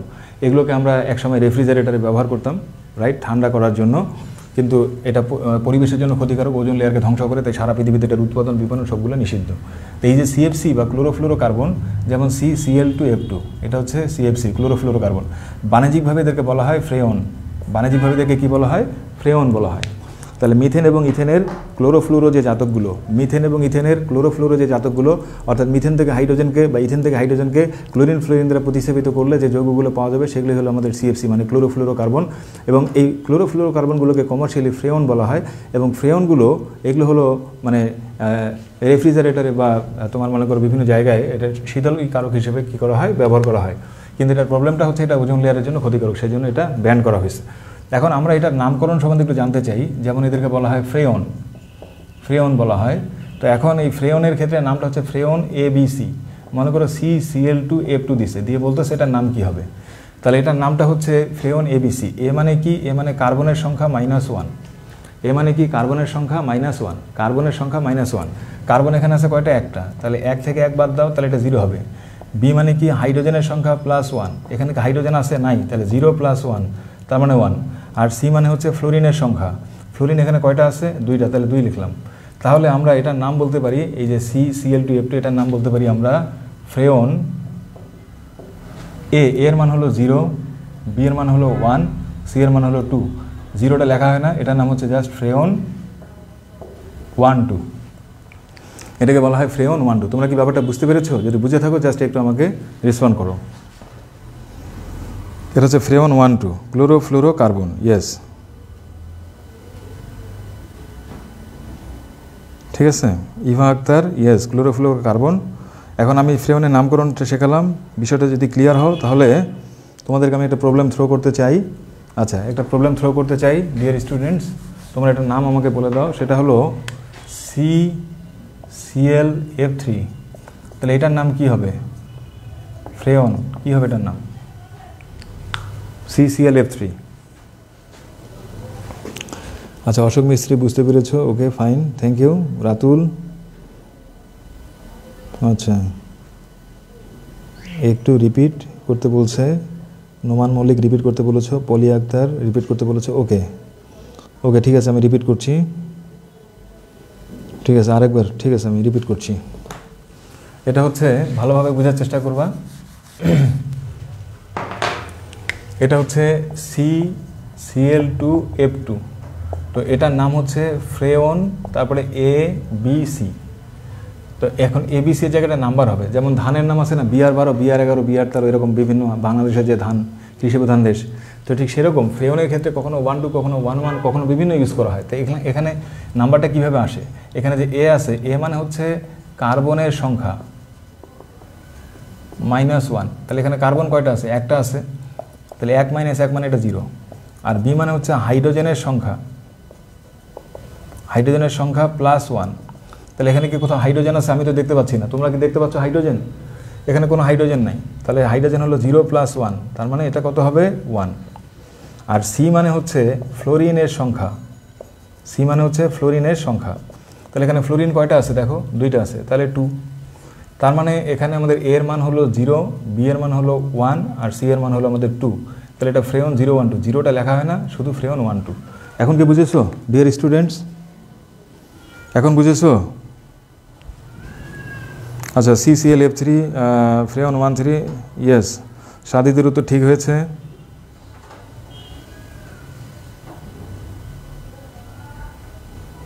আচ্ছা ফ্রেয়ন 1 3 ইয়েস, ইভা আক্তার ঠিক আছে, এসপি জয় ঠিক আছে। আচ্ছা একটু আগে যে বলেছিলে যে বুঝতে অসুবিধা হয়েছে, সে কি ক্লিয়ার? একটু ফিডব্যাক দাও দেখি, বুঝতে প্রবলেমটা এখন আছে না ক্লিয়ার হয়েছে? ওকে ফ্রেয়ন 1 3, আচ্ছা yes clear, thank you very much. So dear students, আমরা এবারে যেটা আলোচনা করতে চাই সেটা হলো হ্যালোজেন হাইড্রাসিড, হাইড্রাইড। হ্যালোজেনগুলো তৈরি করে HF, HCl, HBr এবং HI, এগুলো হচ্ছে কতগুলো hydride, HF, HCl, HBr, HI। তো আমরা যদি এদের বয়লিং পয়েন্টের কথা চিন্তা করি, স্ফুটনাঙ্কের কথা চিন্তা করি, তাহলে এদের মধ্যে স্ফুটনাঙ্ক সবচেয়ে বেশি হচ্ছে HF-এর, আর বাকিগুলো কিন্তু এগুলোর স্ফুটনাঙ্ক অনেক কম। যেমন HF-এর যে স্ফুটনাঙ্ক, হাইড্রোজেন ফ্লোরাইড স্ফুটনাঙ্ক 19.9 ডিগ্রি সেলসিয়াস, এটা হচ্ছে 19.9 ডিগ্রি সেলসিয়াস। আর HCl তার স্ফুটনাঙ্ক হচ্ছে -85 ডিগ্রি সেলসিয়াস, -85 ডিগ্রি সেলসিয়াস। আবার HBr এর স্ফুটনাঙ্ক হচ্ছে -66.7 ডিগ্রি সেলসিয়াস। আর HI যেটা লাস্টে আছে তার স্ফুটনাঙ্কের মান হচ্ছে আমাদের -35.35 ডিগ্রি সেলসিয়াস, -35.35 ডিগ্রি সেলসিয়াস। তাহলে লক্ষ্য করে দেখো, এটা যদি একটা গ্রাফের মাধ্যমে দেখাই, এই গ্রাফগুলো কিন্তু পরীক্ষার জন্য ইম্পর্টেন্ট। এক্স অক্ষ, ওয়াই অক্ষ, এটা হচ্ছে আণবিক ভর, আর এটা হচ্ছে বয়লিং পয়েন্ট মানে স্ফুটনাঙ্ক। তাহলে এটা হচ্ছে HF সবচেয়ে বেশি, তারপরে HCl, HBr, HI। তাহলে এটাও কিন্তু টিকমার্ক গ্রাফ। HF, এটা হলো HCl, এটা HBr, এটা হচ্ছে HI। তা গ্রাফটা এরকম কেন হলো? এর উত্তরটা হচ্ছে যে HFটা হচ্ছে হাইলি পোলার, এটা হচ্ছে পোলার। যেহেতু পোলার, তাহলে এখানে কি বন্ড কাজ করে? এখানে হাইড্রোজেন বন্ধন কাজ করে। যেহেতু HF পোলার, তাহলে পোলার হওয়ার কারণে এখানে কি হবে? HF-এর মধ্যে হাইড্রোজেন বন্ধন কাজ করবে। যেহেতু হাইড্রোজেন বন্ধন কাজ করে, তাই এটার স্ফুটনাঙ্কের মানটা বেশি, এবং সেটা হচ্ছে আমাদের 19.9 ডিগ্রি সেলসিয়াস। আর বাকি যেগুলো আছে সেগুলোর কিন্তু পোলারিটি কম, বা এগুলো নন পোলার হিসেবে এগুলোকে ধরা হয়।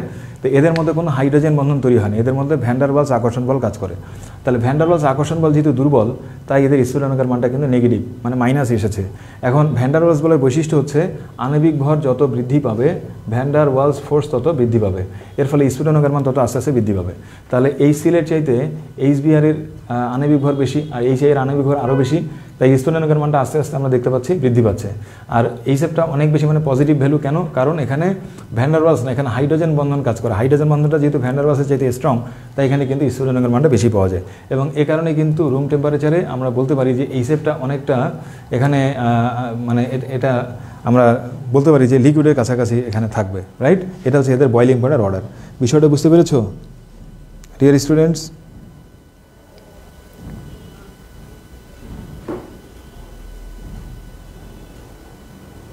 হাইড্রোজেন বন্ডের কারণে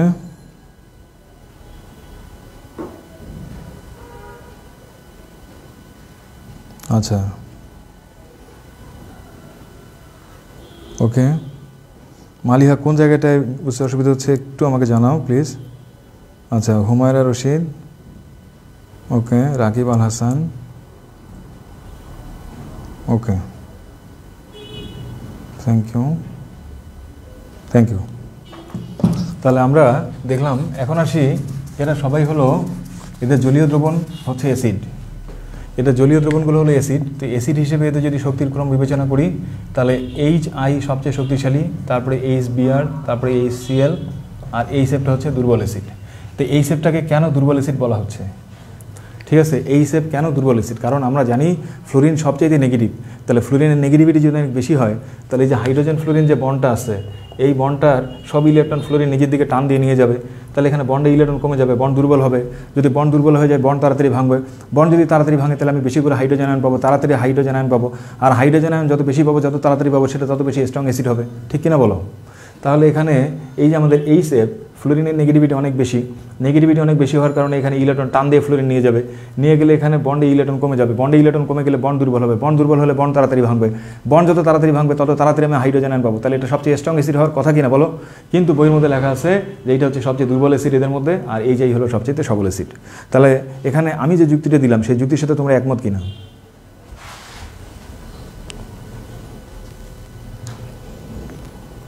ওকে জয়ন্ত, থ্যাংক ইউ। তাহলে তোমরা আমার সাথে একমত হয়েছো। এখন এটার উত্তরটা দেই। আচ্ছা, ওকে ওকে মোহাম্মদ মিজান, আমি আসতে বলতেছি। আমি যেটা বলতে চাই সেটা হচ্ছে যে এই সেটটা আমার মতে এটা শক্তিশালী অ্যাসিড হওয়ার কথা, কিন্তু বইয়ের মধ্যে লেখা আছে এই চাই হলো শক্তিশালী অ্যাসিড। এখন এর ব্যাখ্যাটা কি? ব্যাখ্যাটা হলো এই সেট যদি বলে আমি অ্যাসিড, এগুলো বলে লাভ নাই। ঠিক আছে, বৃক্ষ তোমার নাম কি? ফলে পরিচয়, ফল দিয়ে প্রমাণ করতে হবে তুমি মানে ভালো বৃক্ষ। তো এখন এই সেট বলতেছে আমি একটি স্ট্রং অ্যাসিড কারণ আমার মধ্যে ফ্লোরিন আছে। তো এগুলো কথার কোনো মূল্য নাই। তো এই সেটকে বলা হলো ঠিক আছে, তুমি যেহেতু নিজেকে স্ট্রং অ্যাসিড বলতেছো তাহলে প্রমাণ দাও, তুমি হাইড্রোজেন আয়ন দান করো। তো সে বললো পানি কোথায়? তো পানির একটা পাত্র দেওয়া হলো, সেই পানির পাত্রের মধ্যে প্রচুর পানি নেওয়া হয়েছে, এখানে পানি নেওয়া হলো। পানি নিয়ে সেখানে আমরা এই সেপকে ছেড়ে দিলাম। এই সেপকে যখন ছেড়ে দেওয়া হলো, তো এই সেপ পানির মধ্যে এসে পানিকে জিজ্ঞেস করতেছে তোমার পরিচয় দাও। তো পানি বলতেছে আমি পানি, আমি ওয়াটার এবং আমি পোলার। তো এই পোলার কথা শোনার সাথে সাথে এই সেপ বলতেছে আমিও তো পোলার। তাহলে এ নিজেকে পোলার বলে, এও নিজেকে পোলার বলে, দুইজন দেশি একসাথে হয়েছে। তাহলে তখন কি হলো, এই সেপ এবং H2O দুইজনেই নিজেকে যেহেতু পোলার বলে দাবি করতেছে, তখন এই সেপ সব কিছু ভুলে গেছে। সে কী করছে, পানির সাথে বন্ড তৈরি করে ফেলছে। ওই বন্ডের নাম হচ্ছে হাইড্রোজেন বন্ড। তাহলে এই সেপ পানিতে যোগ করা মাত্র সে পানিতে গিয়ে নিজের পরিচয় দিচ্ছে সে পোলার, আর পানি বলছে সেও পোলার। তো তাদের মধ্যে হাইড্রোজেন বন্ড তৈরি হয়ে গেছে। যখন হাইড্রোজেন বন্ড তৈরি হয়ে গেছে তখন এটা একটা ট্রাপ। এই ট্রাপের কারণে কিন্তু এই হাইড্রোজেনটা আর এখান থেকে আয়ন আকারে পাওয়া যাবে না, পেলেও খুব কম পরিমাণে পাওয়া যাবে। তার মানে সেটা পানিতে কম পরিমাণে হাইড্রোজেন উৎপন্ন করতেছে, কারণ সে পানির সাথে শক্তিশালী হাইড্রোজেন বন্ড তৈরি করছে। যেহেতু পানির সাথে সে শক্তিশালী হাইড্রোজেন বন্ধন তৈরি করেছে, তাই এখানে হাইড্রোজেন আয়ন পাওয়ার সম্ভাবনা এখানে কমে গেছে। যেহেতু হাইড্রোজেন আয়ন কম পরিমাণে উৎপন্ন হচ্ছে, তাই সেটা হবে দুর্বল অ্যাসিড। কারণ সবল অ্যাসিড মানে যে বেশি হাইড্রোজেন দেবে, আর দুর্বল অ্যাসিড মানে যে কম হাইড্রোজেন আয়ন দান করবে। বিষয়টা ক্লিয়ার?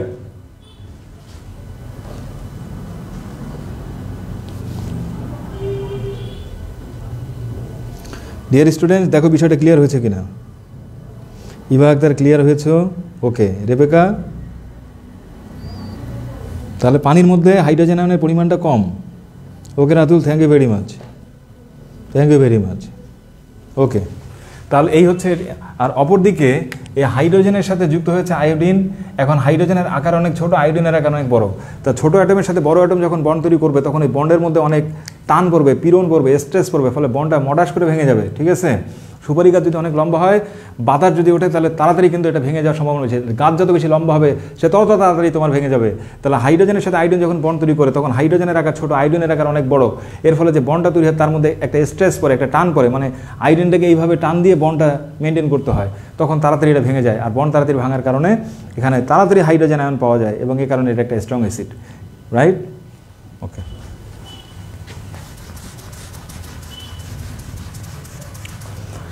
আমরা যদি বিজারক হিসেবে এদের শক্তি কম্পেয়ার করি, তাহলে এদের মধ্যে এই সবচেয়ে শক্তিশালী বিজারক, তারপরে HBr, তারপরে HCl, তারপর হচ্ছে আমাদের HF। এটা হচ্ছে বিজারক হিসেবে এদের শক্তির ক্রম। এখন ডিয়ার স্টুডেন্টস, আমরা চলে আসি প্রস্তুতি কীভাবে হ্যালোজেনগুলোকে তৈরি করব। তৈরি করার নিয়মটা হচ্ছে সোডিয়াম হ্যালাইড, তার সাথে বিক্রিয়া দিতে হবে ম্যাঙ্গানিজ ডাইঅক্সাইড এবং সালফিউরিক অ্যাসিডের H2SO4। তাহলে বিক্রিয়ার ফলে এখানে আমরা পাবো X2 মানে হ্যালোজেন, আর সাথে পাওয়া যাবে সোডিয়াম বাইসালফেট, পাওয়া যাবে ম্যাঙ্গানাস সালফেট, আর সাথে পাওয়া যাবে পানি। এখানে যে X মানে ক্লোরিন হতে পারে, ব্রোমিন হতে পারে, আয়োডিন হতে পারে, কিন্তু X ফ্লোরিন হবে না, এটা মনে রাখবা। তাহলে সোডিয়াম হ্যালাইডের সাথে ডিয়ার স্টুডেন্টস, আমরা যদি সোডিয়াম হ্যালাইডের সাথে এখানে বিক্রিয়া দিই ম্যাঙ্গানিজ ডাইঅক্সাইড এবং সালফিউরিক অ্যাসিডের, তাহলে আমরা হ্যালোজেন পাবো, এবং এই হ্যালোজেনগুলো ক্লোরিন পাবো, ব্রোমিন পাবো, আয়োডিন পাবো, এখানে ফ্লোরিন পাবো না। এখন কেন ফ্লোরিন পাবো না সেটাও একটা প্রশ্ন। এর উত্তরটা হচ্ছে ফ্লোরিন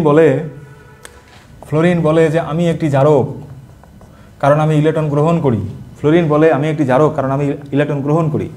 এই যে ইলেকট্রনটা গ্রহণ করলো, এই প্রক্রিয়াটার নাম হচ্ছে বিজারণ প্রক্রিয়া। এই প্রক্রিয়ার ফলে যে শক্তি উৎপন্ন হয়, বিভব উৎপন্ন হয়, এটাকে বলা হয় বিজারণ বিভব। এটার মান হচ্ছে 2.87 ভোল্ট। তাহলে এই ফ্লোরিনের বিজারণ বিভবের মান হচ্ছে প্লাস 2.87 ভোল্ট। বিজারণ বিভবের মান যত বেশি পজিটিভ হবে, বিজারণ বিভবের মান যত বেশি হবে, সে তত শক্তিশালী জারক হবে। তাহলে এই ফ্লোরিন হচ্ছে পৃথিবীর মধ্যে সবচেয়ে শক্তিশালী একটা জারক পদার্থ, কারণ এর বিজারণ বিভবের মানটা হচ্ছে প্লাস 2.87 ভোল্ট, মানে অনেক বেশি। এখন এই ফ্লোরিন যদি একবার ইলেকট্রন গ্রহণ করে ফেলে, এখন তার ভিতর থেকে ইলেকট্রনটা বের করার জন্য চলে আসছে ম্যাঙ্গানিজ ডাইঅক্সাইড MnO2, সে বলে আমিও জারক। চলে আসছে সালফিউরিক অ্যাসিড, সে বলে আমিও জারক। তাহলে এরা দুইজন নিজেদেরকে জারক বলে দাবি করতেছে। দাবি করে এরা বলতেছে ফ্লোরিনকে যে তোমার ভিতরে যে ইলেকট্রন ঢুকছে সেটা বের করে দাও, আমরা সেই ইলেকট্রন নেওয়ার জন্য আসছি। কিন্তু পরে এরা দেখলো যে না, জারক হিসেবে শক্তির মান ম্যাঙ্গানিজ ডাইঅক্সাইড এবং সালফ্রিক অ্যাসিডের জারক হিসেবে যে শক্তি, সেই শক্তির মান হচ্ছে তোমার এই ফ্লোরিনের চেয়ে অনেক কম। তাই ফ্লোরিন যে ইলেকট্রন একবার নেবে সেই ইলেকট্রনকে বের করার মতো শক্তি এই ম্যাঙ্গানিজ ডাইঅক্সাইডেরও নাই, এই সালফ্রিক অ্যাসিডেরও নাই, দুইজনের একজনেরও নাই। তাই তাদের পক্ষে এখানে এই ফ্লোরাইডকে জারিত করা সম্ভব না, তাই এভাবে ফ্লোরিনও তৈরি সম্ভব না। ডিয়ার স্টুডেন্ট, বিষয়টা কি ক্লিয়ার?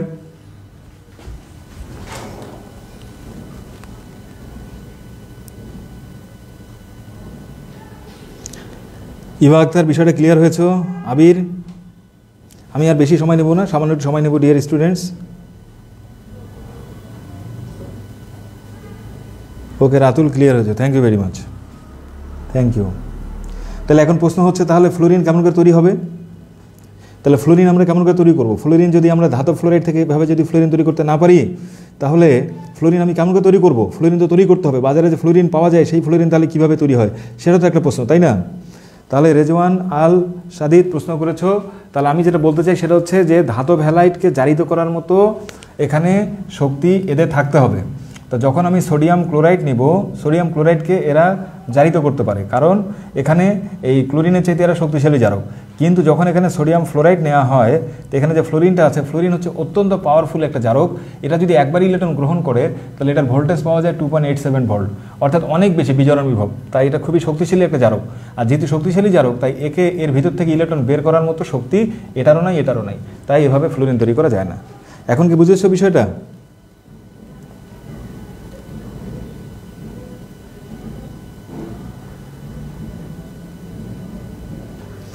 আচ্ছা, তাহলে মাই ডিয়ার স্টুডেন্টস, তাহলে এটা কিভাবে তৈরি হবে? উত্তরটা হচ্ছে ইলেকট্রোলাইসিস, অর্থাৎ তড়িৎ বিশ্লেষণের মাধ্যমে আমরা এটাকে তৈরি করব। এখন এখানে আমরা হ্যালোজেনের একটু বিক্রিয়া নিয়ে আলোচনা করতে চাচ্ছি ডিয়ার স্টুডেন্টস। হ্যালোজেনের যে কেমিক্যাল রিয়াকশান সেটা হচ্ছে অসামঞ্জস্য বিক্রিয়া। অসামঞ্জস্য বিক্রিয়া, এখানে ক্লোরিনের সাথে Cl2 মানে ক্লোরিন, তার সাথে যদি পানির বিক্রিয়া দেওয়া যায় তাহলে সে তৈরি করে HCl এবং HOCl, হাইপোক্লোরাস অ্যাসিড। এখানে ক্লোরিনের চার্জ 0 আর এখানে -1, এখানে +1। তাহলে একই পদার্থে জারণ সংখ্যা যদি বৃদ্ধি পায় আবার যদি হ্রাস পায়, দুইটাও যদি হয়, মানে জারণ সংখ্যা এখানে 0 থেকে -1 মানে কমে গেছে, তাহলে বিজারণ ঘটছে, আবার 0 থেকে +1 হয়েছে তাহলে জারণ ঘটেছে, তাহলে জারণ হয়েছে বিজারণ হয়েছে, এরকম যদি ঘটনা ঘটে তাহলে ওই বিক্রিয়াকে বলা হয় একই পদার্থের, মানে দুইটা পদার্থ আছে কিন্তু একটা পদার্থের জারণও হইতেছে আবার তার বিজারণও হইতেছে, এরকম যদি হয় তাহলে ওই বিক্রিয়াকে বলা হবে অসামঞ্জস্য বিক্রিয়া বা ডিসপ্রপোর্শনেশন রিয়াকশন। তাহলে এখানে এই ক্লোরিন এটা অসামঞ্জস্য বিক্রিয়া কী করে প্রদর্শন করে। শুধু তাই না, আমরা যদি এখানে ক্লোরিনের সাথে সোডিয়াম হাইড্রোক্সাইডের বিক্রিয়া দিই 15 ডিগ্রি সেন্টিগ্রেড তাপমাত্রায়, আমরা পাবো সোডিয়াম ক্লোরাইড, সোডিয়াম হাইপোক্লোরাইড, পানি। আবার যদি আমরা সোডিয়াম হাইড্রোক্সাইডের সাথে বিক্রিয়া দিই 70 ডিগ্রি সেন্টিগ্রেড তাপমাত্রায়, তাহলে আমরা পাবো sodium chloride plus sodium chlorate plus পানি। এই যেগুলো আমরা পাচ্ছি। তাহলে এখানে ক্লোরিনের চার্জ 0 থেকে -1 +1 -1 +5, তাহলে এগুলো সবগুলোই হলো আমাদের অসামঞ্জস্য বিক্রিয়া, তোমরা এটা মনে রাখবা। আর ডিয়ার স্টুডেন্টস, আরেকটা জিনিস লক্ষ্য করো, এই যে ক্লোরিনটা হচ্ছে একটা জারক, ক্লোরিন হচ্ছে একটা জীবাণুনাশক, ক্লোরিন হচ্ছে একটা পাওয়ারফুল শক্তিশালী বিরঞ্জক। ওকে, কেন? কারণ এখানে যে হাইপোক্লোরাস অ্যাসিড তৈরি হয়, এই হাইপোক্লোরাস অ্যাসিড থেকে তৈরি হয় হাইড্রোক্লোরিক অ্যাসিড প্লাস জাইমান অক্সিজেন। আর জাইমান অক্সিজেন যদি কোনো জীবাণুকে একবার পায় তাহলে সেই জীবাণু ডেড, মানে মারা গেছে, জীবাণু মারা গেছে। তাহলে জীবাণুকে মেরে ফেলে, তাই এটাকে একটা শক্তিশালী জীবাণুনাশক হিসেবে আমরা ব্যবহার করি। তাহলে এই ছিল আমাদের মোটামুটি গ্রুপ 17-এর যে মৌলগুলো, তাদের গুরুত্বপূর্ণ তথ্য। এই তথ্যগুলো তোমরা মনে রাখার চেষ্টা করবে। আমরা একদম শেষের দিকে চলে আসছি ডিয়ার স্টুডেন্টস। আমরা যেটা এখন আলোচনা করবো সেটা হচ্ছে গ্রুপ 18, এটা দিয়ে আমাদের শেষ হবে। এখানে বেশি কথা বলবো না, অল্প কথা দিয়ে শেষ করব। গ্রুপ 18 বা গ্রুপ 18 এর মৌলসমূহের রসায়ন।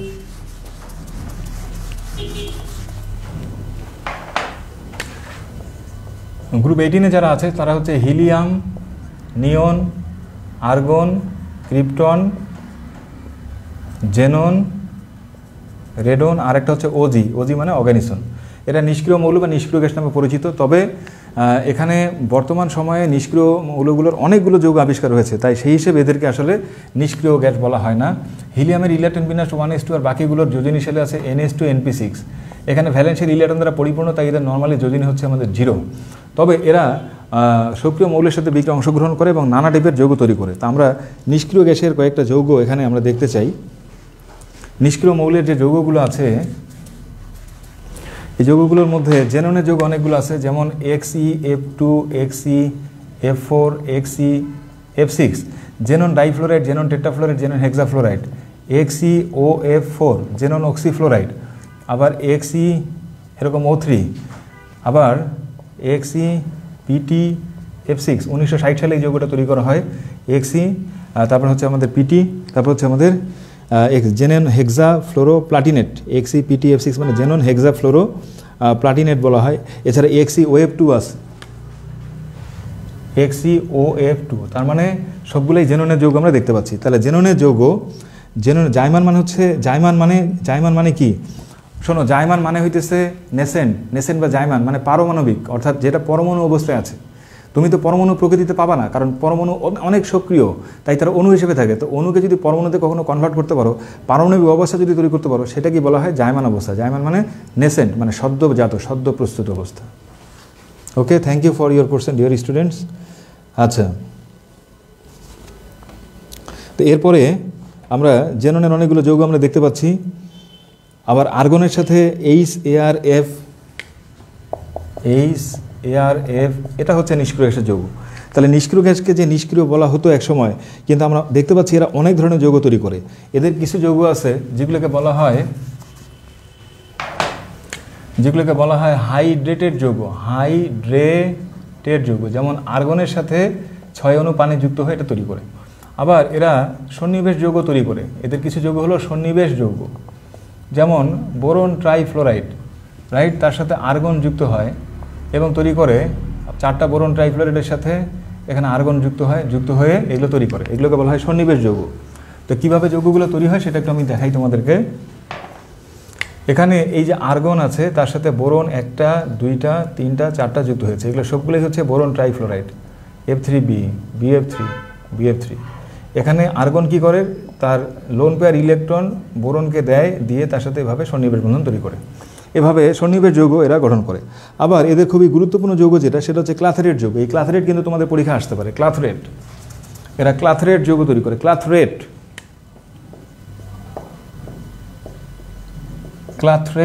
যৌগ, ক্লাথরেট মানে হচ্ছে খাঁচা যৌগ বা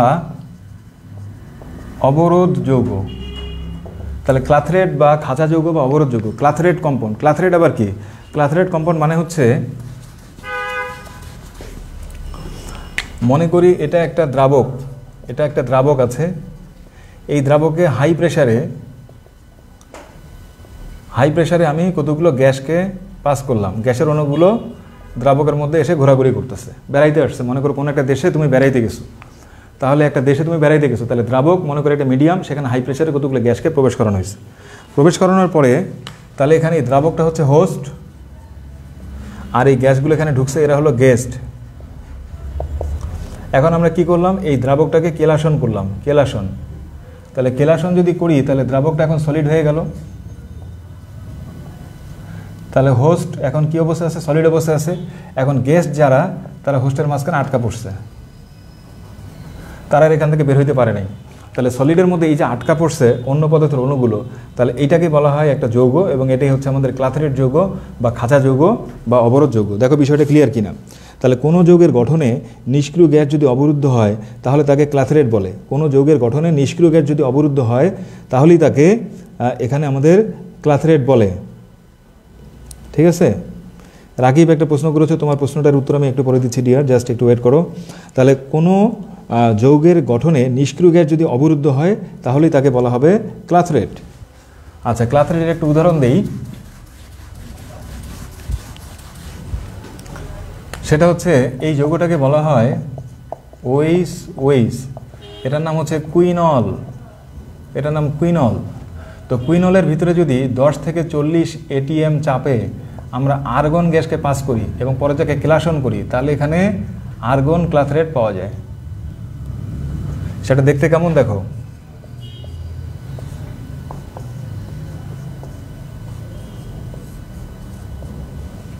এরকম লিখলাম, লেখার পরে টেকনিকটা দেখো কিভাবে লিখতেছি। পাশাপাশি দুইটা ওইস এবং এই যে ওগুলো আগে লিখছি। লেখার পরে এইখানে দিলাম এইস, এই সাথে দিলাম এইস, হয়ে গেল হাইড্রোজেন বন্ড। এখানে দিলাম এইস, এখানে দিলাম ওইস, এই হাইড্রোজেন বন্ড।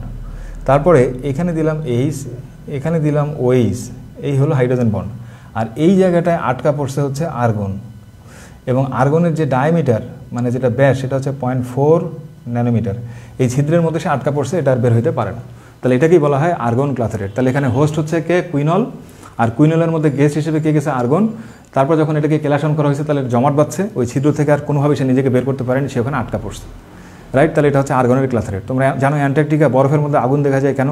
কারণ ওখানে যে মিথেন গ্যাস আটকা পড়ছে, ক্লাথেরেট তৈরি করছে, বরফের সাথে মিথেন ক্লাথেরেট তৈরি করছে। বরফের মধ্যে প্রচুর পরিমাণে কিন্তু মিথেন গ্যাস এরকম আটকা পড়ে আছে। তো সেগুলোকে যদি বের করা যায়, প্রযুক্তি উদ্ভাবন করা যায়, সেগুলো দিয়ে আমরা জ্বালানি হিসেবে অনেকদিন চলতে পারবো। তাহলে আশা করি ডিয়ার স্টুডেন্টস ক্লাথেরেট সম্বন্ধে তোমাদের ধারণা হয়েছে।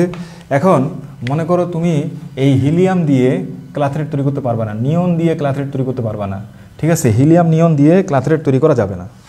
হিলিয়াম নিয়ন দিয়ে ক্লাথেরেট তৈরি করা যাবে না। বলো তো কেন তৈরি করা যাবে না? হিলিয়াম দিয়ে কেন ক্লাথেরেট তৈরি করা যাবে না? নিয়ন দিয়ে কেন ক্লাথেরেট তৈরি করা যাবে না? আর্গন দিয়ে কেন ক্লাথেরেট তৈরি করা যাবে? দেখি কে বলতে পারো? আমাকে আর 2 মিনিট সময় দিবা ডিয়ার স্টুডেন্টস।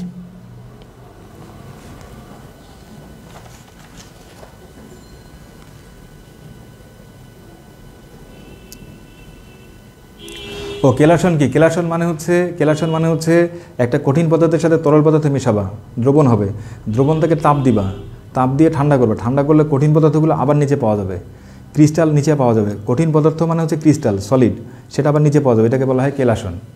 তাহলে কঠিনের সাথে তরল মিশে একটা দ্রবণ তৈরি করবা, দ্রবণটাকে তাপ দিবা, তাপ দিয়ে ঠান্ডা করবা, তাহলে সলিডটা নিচের দিকে জমা হবে, এটাকে বলা হয় কেলাসন মানে ক্রিস্টালাইজেশন। কেলাস মানে হচ্ছে নির্দিষ্ট জ্যামিতিক আকৃতির কঠিন পদার্থ, এটাকে বলা হয় কেলাস। আচ্ছা, এখন এখানে আকার ইয়েস আকার মনে করো তুমি ইলিশ মাছ ধরার জন্য জাল তৈরি করছো, জালের ছিদ্র হচ্ছে বড় বড়, তাহলে বড় মাছ যেগুলো সেগুলো ধরা পড়বে, ছোটো মাছগুলো ছিদ্র দিয়ে বের হয়ে চলে যাবে, রাইট? তাহলে হিলিয়ামের আকার ছোট, নিয়নের আকার ছোট, আকার ছোট হওয়ার কারণে তাদেরকে বন্দি করে রাখা যায় না, তাদেরকে এই জন্য ক্লাথেরেট তৈরি করা যায় না। এখানে জেননের যৌগের সংখ্যা সবচেয়ে বেশি, এর কারণটা আমরা ব্যাখ্যা করে শেষ করবো আলোচনা। সেটা হচ্ছে জেননের যৌগ কেন সবচেয়ে বেশি? জেননের যৌগ নিষ্ক্রিয় গ্যাসের মধ্যে জেননের যৌগ সবচেয়ে বেশি। এর কারণটা হচ্ছে জেননের যে ভ্যালেন্স শেল সেটা হচ্ছে 5s2 আর এটা হচ্ছে 5p6, অর্থাৎ নিউক্লিয়াসের বাইরে এখানে অনেকগুলো শক্তি স্তর আছে। অনেকগুলো শক্তি স্তর থাকার কারণে এখানে শিল্ডিং অনেক বেশি। শিল্ডিং বেশি হওয়ার কারণে নিউক্লিয়াসের কার্যকর নিউক্লিয়ার আধান বাইরের কক্ষপথের ইলেকট্রনের উপরে কমে যায়। কমে যাওয়ার কারণে আমরা সহজেই ইলেকট্রনগুলোকে এক্সাইটেড করে 5p থেকে 5d-তে নিয়ে যেতে পারি, এবং এই কারণেই জেনন XeF2, তারপরে XeF4, XeF6 বিভিন্ন ধরনের যৌগ তৈরি করে। তাহলে অন্যান্য নিষ্ক্রিয় গ্যাস যারা আছে জেননের পরে রেডন অর্গানিজম, তারাও তো তাহলে অনেক বেশি আরও যৌগ তৈরি করতে পারে, কিন্তু তাদের যৌগতা এত নাই। এর কারণ কি? এর কারণ হচ্ছে তারা রেডিও অ্যাক্টিভ, তারা তেজস্ক্রিয়, তাই তাদের যৌগের সংখ্যা কম।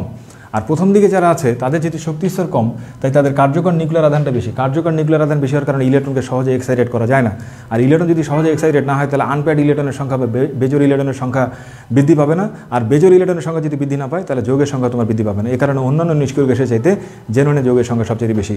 ডিয়ার স্টুডেন্টস, আমরা একদম শেষের দিকে চলে এসেছি। নিষ্ক্রিয় গ্যাসের কতগুলো ব্যবহার আছে, ব্যবহারগুলো তোমরা পড়ে ফেলবা। যেমন হিলিয়াম কোথায় ব্যবহার করা হয়? বেলুনের মধ্যে, যাদের শ্বাসকষ্ট আছে, হাঁপানি রোগী, ঠিক আছে, বা যারা এই যে সমুদ্রের নিচে ডুবুরি যারা গবেষণা করে তারা কি করে? এখানে অক্সিজেন এবং হিলিয়ামের মিশ্রণ ব্যবহার করে। ওকে, আগে কি করা হতো? অক্সিজেনের সাথে নাইট্রোজেন ব্যবহার করা হতো। তো ওই নাইট্রোজেনটা এই শরীরে যে এই জায়গাগুলোতে জমা হয়ে থাকতো এবং এগুলো প্রচণ্ড পেইন সৃষ্টি করতো, এটাকে বলা হতো বেন্ড। এই রোগীর শরীরভাবে আস্তে আস্তে ভাবে বেঁকে যেত এবং একসময় ব্যথায় আক্রান্ত হয়ে মারা যেত। ওইটার অল্টারনেটিভ হচ্ছে এখন বর্তমানে হিলিয়াম। এখন নাইট্রোজেনের পরিবর্তে কী ব্যবহার করা? হিলিয়াম ব্যবহার করা হয়। নিয়ন হচ্ছে তোমার এই যে হাসানের গান তোমরা শুনেছো, চারিদিকে উচ্ছ্বাস পরিপূর্ণ নিয়ন আলো। তার মানে ঢাকা শহরের বা সারা দেশের বিভিন্ন জায়গায় রাতের বেলা চাইনিজ রেস্টুরেন্টের যে আলোকসজ্জা, এয়ারপোর্টে যে আলো, সেগুলো হলো নিষ্ক্রিয় গ্যাস নিয়নের আলো। আর্গন মানে হলো অলস, ঠিক আছে, এটা হচ্ছে তোমার নিষ্ক্রিয় পরিবেশ তৈরিতে আর্গন ব্যবহার করা হয়। ক্রিপ্টন, তারপর হচ্ছে জেনন ফ্লাশ, এটা ব্যবহার করা হয়। রেডন থেকে তোমার গামা রশ্মি বের হয়, এটা ক্যান্সারের ট্রিটমেন্টে তোমার রেডিওঅ্যাক্টিভ আইসোটোপ হিসেবে ব্যবহার করা হয়। So these are the use of different type of inert gas. এগুলো তোমরা পড়ে ফেলবা ডিয়ার স্টুডেন্টস। তোমরা যারা এতক্ষণ ধরে মনোযোগ সহকারে আলোচনা শুনেছো, আমাকে রেসপন্ড করে সহযোগিতা করেছো, আমি তোমাদের প্রতি কৃতজ্ঞতা প্রকাশ করছি, তোমাদেরকে ধন্যবাদ জানাচ্ছি। তোমাদের সাথে আগামীকাল এই সময় দুপুর 2টা আবারও দেখা হবে এবং আগামীকাল আমরা ডি ব্লক মৌল তাদের বৈশিষ্ট্য নিয়ে আলোচনা করব। তো সবাই ভালো থাকবে, সবার জন্য অনেক শুভকামনা। আসসালামু আলাইকুম।